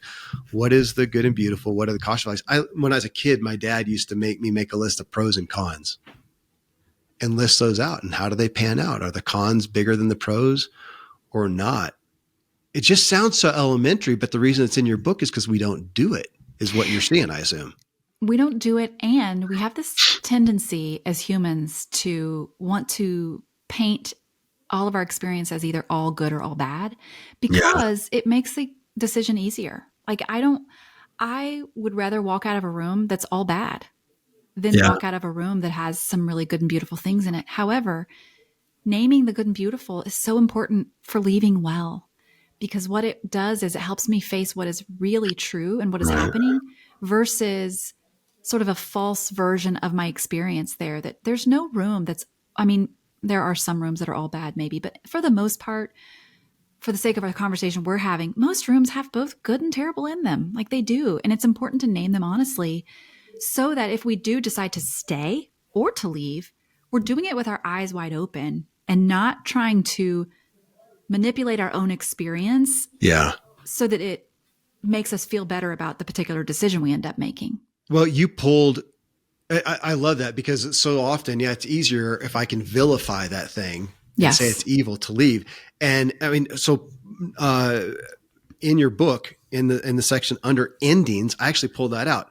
I quoted it from you. How we end affects how we start the next thing. Well, that's pretty stinking convicting if I just want to vilify it and paint it all wrong. It makes me even think about relationships, that if you're going to have, like that, I feel like that thing with, how can I be more sensitive on this? I have witnessed too many people who are divorced or even in the process, and it feels like by proxy, you have to vilify the other person and say that they were always evil and you never loved them or whatever. And we all know that's not true. We've been watching you guys for years. That was not true. And why do we have to do that? And what your statement is, though, how we end affects how we start the next thing. Man, if that's true, I better watch how I end this sucker. That's convicting. How we end. It's so important. It's why the book is called How to Walk Into a Room, But then I spend 2/3 of the book talking about how to walk out. It's Yeah. because how we walk out informs how we walk in. And, every room we ever enter, and I'm talking physical rooms, like you enter a classroom, a meeting room, a weight room, whatever it is, Mm-hmm. the stories are already happening. And we are all in this room together, but we're not starting our life story just because we just met in this room. Like every person in the room, sanctuary, office space, whatever it is, has a story already happening. We're midway through here, which means that all of our stories are now at play. It's like Yeah. now the game has begun and we are all of our narratives are interacting with each other. We didn't come here as a blank slate, which means how they left their last room is going to impact me and what is going to impact their expectations in this room that we're in together. And so knowing that about ourselves, like I can't do that work for you, but I can do that work for myself, is Yeah. leaving the last room as in the way that I can, in the most integrated way. It might not always be how I wanted to end it or to leave it, but I think knowing and paying attention to how we leave a room, again, not lighting the place on fire, Yeah. and not maybe sneaking out either quietly without saying anything. Like there is an in between that we can do from a wholehearted place. And I think it's important that we do that work. Yeah. And Oh, recognizing that the way something ends does not get to define the whole story of what something was, that was a plot point, but it wasn't the entire narrative. it's good. You have me thinking about the leave no, out here in Colorado and camping and leave no trace and the concept of try to leave it better than how you found it. If that were the case with a job that you hate and feel is toxic, but somebody said, look, I'll give you 10 grand if you'll just leave it better than you found it. You need to leave, but leave it better. How could you do that? How that would change. Your next one is anyone or anything missing from this room. I almost feel like that's an admission. I mean, you can't go into perfection. You cannot go into perfection. So whatever you're leaving, you're not going to go into perfection. It may seem all great. So at least get honest with it's not going to be perfect. Go ahead and get out on the table that, so I'm going to work a little longer, or the commute's going to be a little longer, or the pay is going to be a little less, or the whatever. Get that out so it's not something that comes and eats at you later. Is that what you're getting at?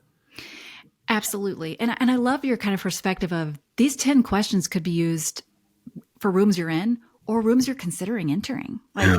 what a great practice to I ask want these my questions. maturity to do that instead of do that. Right? Eventually, After I the got fact. to questioning it. Right. Dang Right. it. Right. Yeah.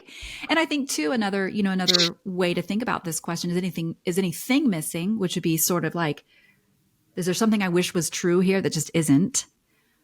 Or a practice that I wish existed here, or a way I wish the culture in this room acted. I wish it was different. Or are there people that voices aren't honored here, aren't listened to? And does that violate my own core values? And that may not be, but I think it's important to notice who here has, who here is able to speak and is listened to, or Yeah. who is entering this room. Or when you look around, like, are they all people exactly like me? Or are they all people completely different from me? Like, that's just, again, it's no moral judgment that we're passing. It's just, we're taking note. We're taking notes and we're plotting, plot points to recognize like what is happening in this room here. And this is just one more question we can ask ourselves in order to give ourselves the full story. It's so good. I mean, it's what we all wish. I mean, I was going to use the term of, going into a new place of employment with lots of people, though I've never experienced that personally. But, knowing what you said, there's stories going on. There's a story of the place. You could use it for, I had somebody recently talking about they moved to a new big city about workout places. So they went to find a gym. And I can remember 3 that they talked about. And they're talking about the story of the place and by proxy, the story of the people. This one was it's not the term they use, but it was the aesthetic gym. These are the beautiful people trying to look beautiful. And you can imagine what goes on there and you're getting hit on and whatever. This one over here was the people who are trying to get big and strong enough to actually decapitate people with their own bare hands. This is a Schwarzenegger, gym, whatever. And then this one is one that was more geared toward older people. And it wasn't about this. It was just, you come in there and they are older. And so they chose that one, but they're talking about the story of the place and then by proxy, the people in there. But we all wish that we could go into the new place, especially like employment, and right away get like personality profiles on everybody or like a personals ad and go, oh, here's their story. or here's what they say their story is, and here's what everybody else says their story is, and at least know what you're getting into. And of course that doesn't exist. And so we try to figure that out. And so often, back to what you said, or we eventually are going to get there. And how much can we do it ahead of time? And in some places we can't, you can to the best of your ability, I imagine. And what you just described about those different workout places, it's such a perfect example of how what Priya Parker talks about in her book, The Art of Gathering. She talks a lot about spaces, and she says every room has a script, or rooms come with scripts. And so you describe the scripts of those different rooms. And so not only does the room have a script, but then we bring our own script to the room too. So, I mean, hopefully, anyone listening, the next time you enter a room, you're going to be so aware of like all the stories that are at play, both the story of the room itself and the stories that you bring into the room, and how that interacts with everyone's experience there.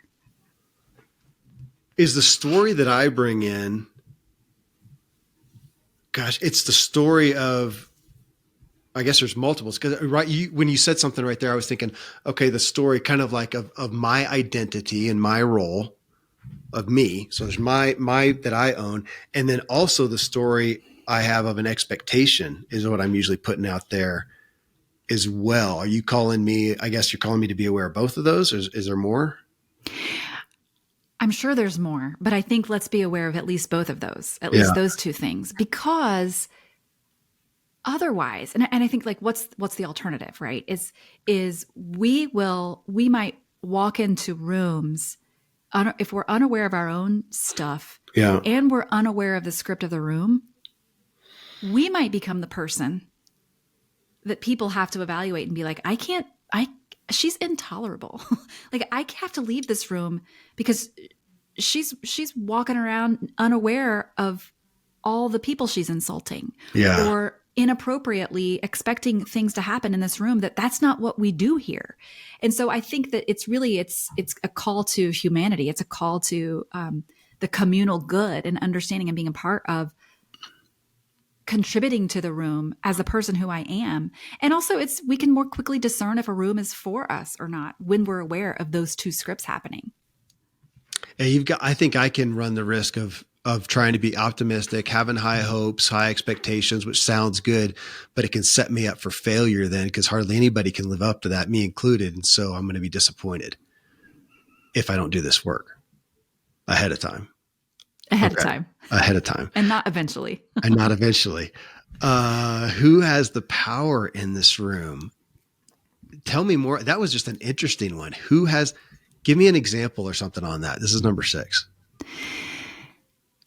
Well, I think it's interesting to think about power dynamics. And a lot of us have an instant story when we hear the word power. Some people crave power and they have really positive ideas about that word.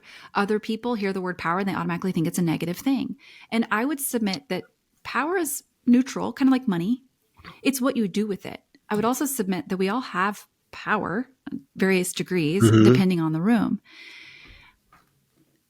As a woman in some spaces, I would say that I have been culturally trained in my own, social locations, my own family of origin, to oftentimes defer my own agency over to someone else just because of, and that's not speaking for all women, that's just saying in my experience, that's been sometimes I have recognized myself doing that in rooms. Yeah. Depending on the room, sometimes that's safer than other times to do that. And so recognizing who is the one with the maybe the final say in this room, whether that's a place of employment where it's, appropriately a boss or someone like that who has the final say, it's good to know and name that. But it might be a friendship group and you recognize like in this room, like I actually don't have the agency that I think we all should have shared agency in these relationships, but actually that person there continuously like uses their power in a way that kind of overshadows the other people. That's an important thing to know when it comes to relationships. So knowing and naming like not only who has the power here, but also am I the one with the power in this room? And if so, I might have a different responsibility to be able to influence change here if change is needed. Yeah. Well, you just used the word influence. I was going to come back and ask that because I'm thinking about So two of my buddies who are on the other sides of these walls here. So we're in a building that we all share. And part of it is a medical practice. And my one, best friend, he's the doc. He owns it. He owns the building. He owns the practice, whatever. And yet the other guy really runs the business. And so while I would say Randy, to use his name, has power ultimately, like you said, final say, John really has the most influence over the place. Is that relevant to pull that out, to separate those two somewhat?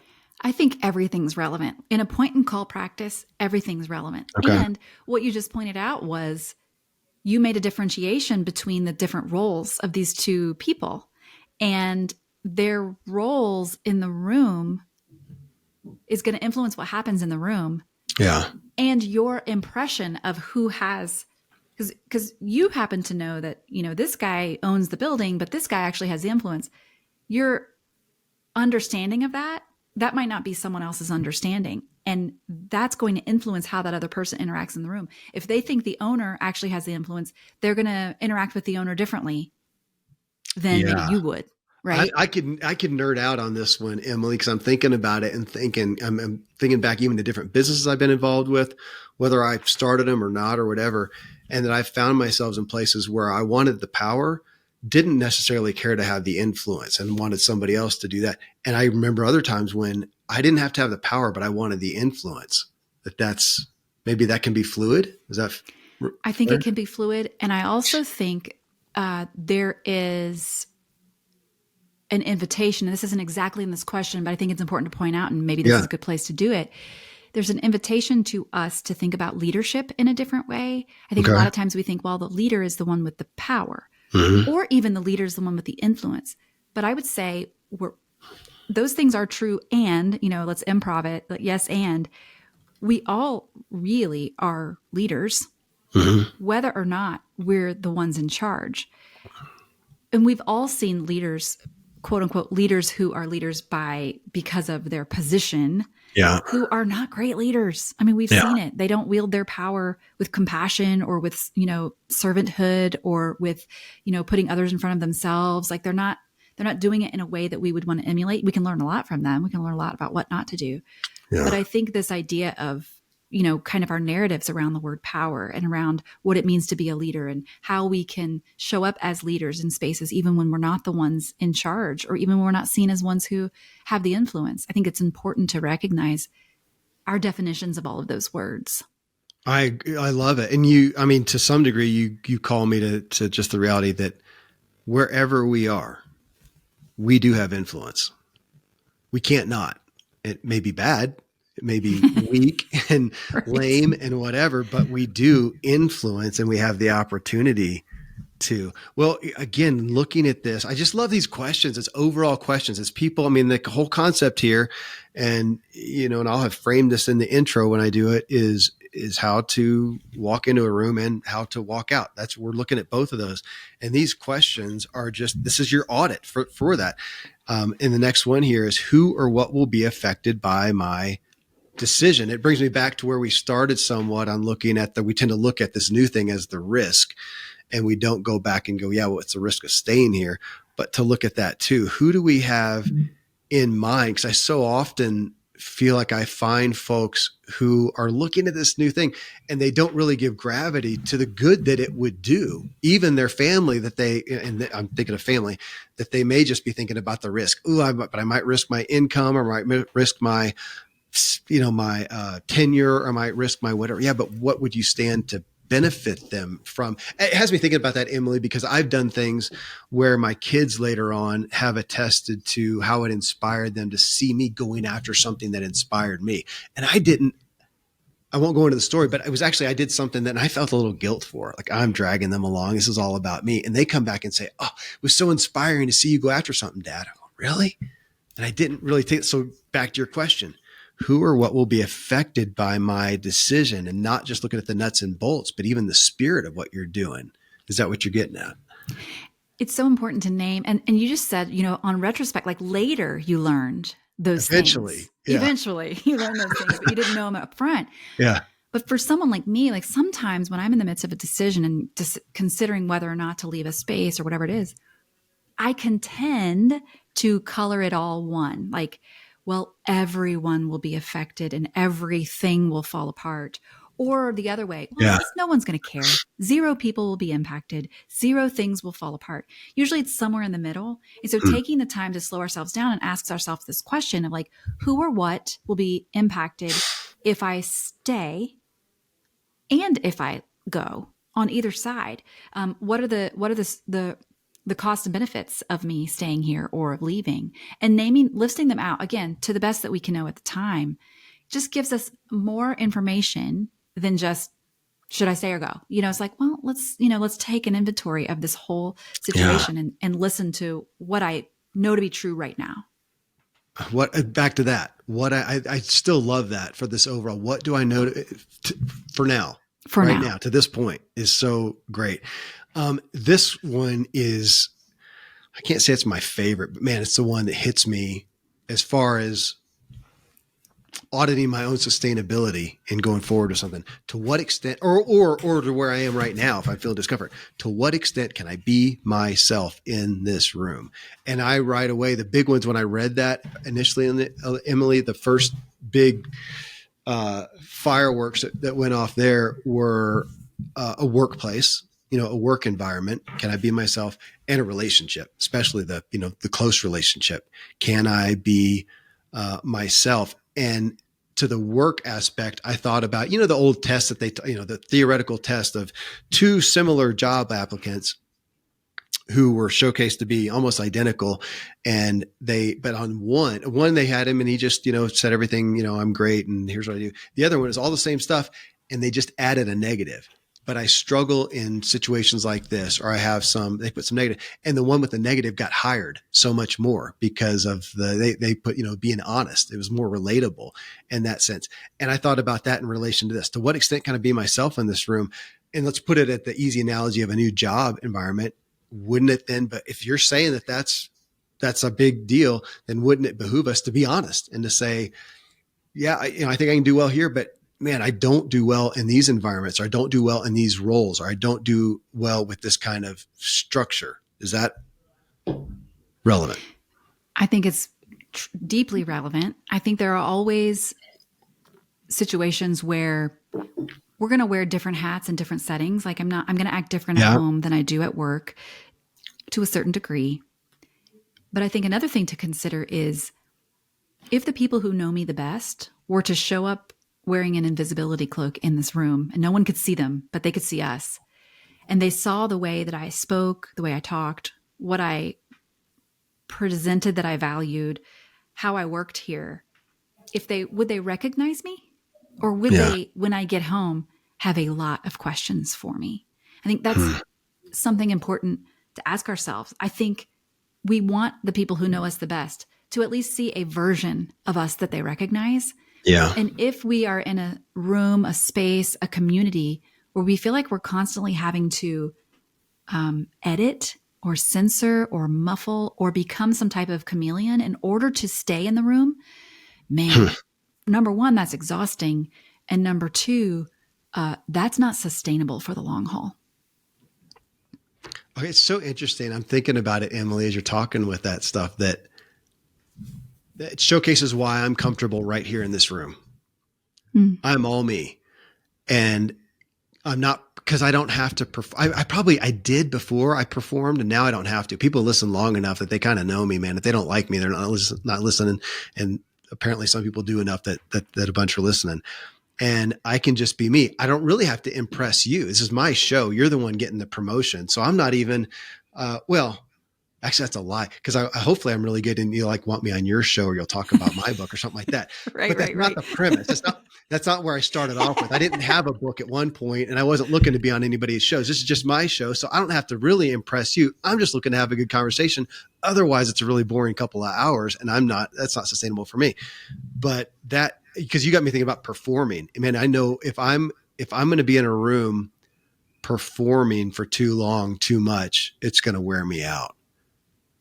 And I guess that goes right. Can you be yourself? Can you be the real you for sustainability? Well, this next one is great. If God is in the room, what is the action of the divine And I had my own thought, but I want you to unpack that in the way I feel like that's kind of like the avoiding word. Those are some specific words. If God's in this room, well, and by proxy, if God's not, do you want to be there? That depends on your faith. But what is the action of the divine? Explain that. Well, just like we have narratives and scripts about with our rooms and with our own stories, I think we have narratives and scripts about God. For me, it's helpful for me sometimes to, and this might take a lot of imagination depending on your faith background or your own experience, and you might need to fill in something different for this. But I would say for me, it helps me to personify, to have like, if God were a person in the room, like we're all people, Yeah.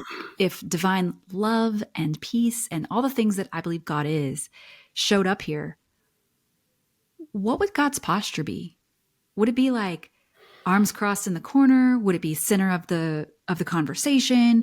Would God be, delighted? Would God be laughing? Would God be skeptical? Again, this is outside of a theological framework, right? We're just kind of Yeah. playing with Yeah. the imaginative exercise. But for me, it's helpful because there are some rooms where this would be more nuanced. But man, there are some rooms that we might find ourselves in where we're like, oh, I immediately know God would not be all about this. Yeah. And we can name and know that. Again, it's one of 10 questions, but I think it's an important one, especially if you're a person who part of your core values has to do with your faith. I have me thinking, and again, nobody's God, but I love the perspective. Again, the reframing of it makes me think of how would my wife feel, seeing me in this room? How would my kids feel? How would my best friend feel? Would they be? And I'm hesitant to use the words approving and stuff because I don't want to, like, not when we're doing stuff for approval, but would they know that I'm in the right place? And, which I guess is why you use the word God instead of them. Is God, an ever loving God? Would God be joyful for me in this place? Would God be concerned for me in this place? I love the mind games, like going Lots through of life. mind games here. If I'm going through life and there's videos on me, am I proud of what I'm doing, here?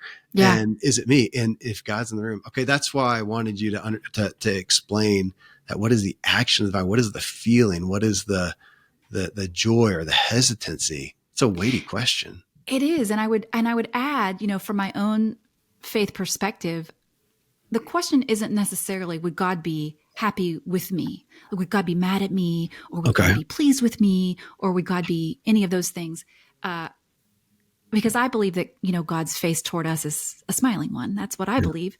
But more, it's when it comes to what's happening in this room, the work that's going on in this room, the conversations that are being had in this room, the environment itself, maybe taking, my own identity out of it, but just like this space, how it works, the core values of this space and how I fit in it. Yeah. What's the God movement here? Can I identify that? Can I name it? That's kind of more how I think of it. I love it. I do. I mean, I maybe that'll be my next book, Mind Games. I just, because I love that. I love setting up these analogies, kind of like the thing of, what would you do for work if you had $100 million in the bank? What would you? I love that. I love getting real with what am I doing? What do you want to impart to people? When you leave the room, what impression do you want to have made? And so this one, if God was in this room, what is the action of the divine? That's brilliant. Thank you. Number 10, that's the last one. Do I want to stay in this room? That brings me back to where we started somewhat talking about, we're so often addressing this because there's something that we're not satisfied with in the current room generally, or there's a shiny object in another one. Either of those things is happening maybe. And do I want to stay in this room? And I wrote in my head, I was thinking, am I okay? At the core of, am I okay staying here? And I used to try to, again, mind games, reframe it around of, okay, would I be okay if I was right here where I am now doing what I'm doing in 3 years? Because it would evoke a stronger reaction going, oh my gosh, no way, I can't withstand it that way. Okay, well, that's a flag right there. Or it's also real telling if I go, no, I'm okay. Because for me, I thought, well, if I answer with I'm okay, I'm probably not going to do what it takes to get out of it at this point, anyways. Right. So so I love the question. Do I want to stay in this room?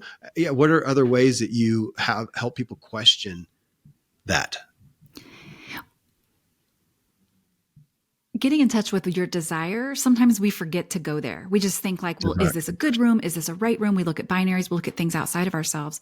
But I don't want to forget to actually ask the person or ask myself, wait, do I even want to stay here? Yeah. And if the answer is, well, I don't know, well, that's okay too. It's good to know that. And that's why there's 10 questions and not just one. But another answer might be like, well, I want to stay here. I don't have feelings of wanting to stay here right now, but I wish I did.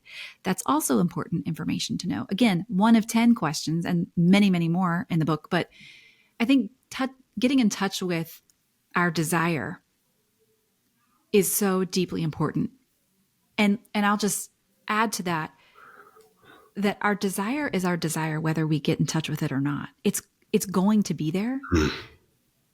But naming it can be really powerful because the reality is what we want will always come out one way or the other. Either it comes out consciously by us saying and stating it and putting it out here with open hands, or what we want, if we don't admit it, or if we feel like it's selfish to say it out loud, it's going to come out sideways. And you don't want it to come out sideways because sideways means it might come out in the form of frustration, being snappy, being sleepless nights, anxiety. Our desire will come out it will come to the surface. My sideways is bitter. Bitterness. Yes. If I'm either I'm clear on it and if I'm not, I'm going to get bitter.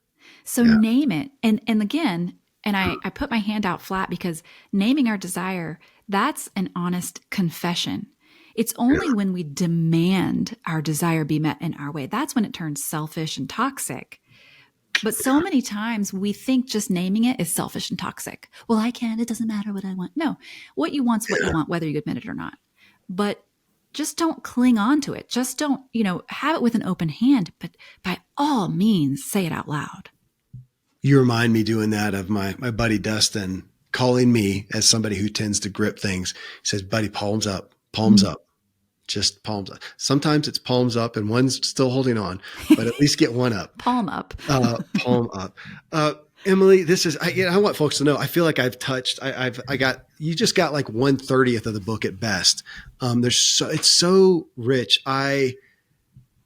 It's changed my paradigm on discerning where I'm at, discerning where I'm going, because for me, it feels like it's always in flux. And I think it's caught me at a time too of, I am 53 and I've got older kids. I've still got some younger kids, whatnot. And I'm realizing that there's some things that I'm kind of tired of, but some things I want to go after. And so I'm discerning. So putting this framework around it of rooms is,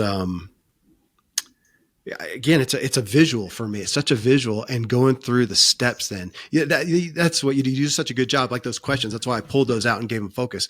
They help me. Okay, here's the concept. Here's how to work through it. I don't think there's anything, but I realize that even with podcasts, the ones that people like these days, or the headlines are 5 steps to this, 3 steps to this, which I used to shy away from. And yet I appreciate that too. Okay. I got the idea, how to walk into a room, how to walk out. And here's 10 questions. Well, thank you so much. I can work through these. So, this is a gift. I'm so grateful that I got this information and that I get to give it out. I still have more to talk about. We're going to have to do another show or something. So, we'll come back together. Thank you for bringing this, and just for your insight and your, even just your humility. I felt that in the book, and I felt that here. And I love the spirit that you bring it forth. So thank you. Thank you for this time. It's been a gift and will continue to be. And I'll be eager to keep talking about it. Thanks, Kevin. It's been an honor and a joy to spend time with you. Thank you. Friends, thanks so much for joining us on this journey. Again, you can go check out Emily P. Freeman at her podcast. You're listening to this podcast, just click in your search and type in The Next Right Thing. Great show. You'll probably hear me on there before long as well. So this episode, actually, I usually say I hope it did. I know it helped you drive further and enjoy the ride. Thanks so much for joining me on this journey. I look forward to meeting you in the Drive Tribe community for ongoing discussions about each episode. You can subscribe to the Drive Drop newsletter for weekly updates. Find it all at kevinmiller.co, along with all our social media and video clips. Until next time, I hope this episode helps you drive further and enjoy the ride.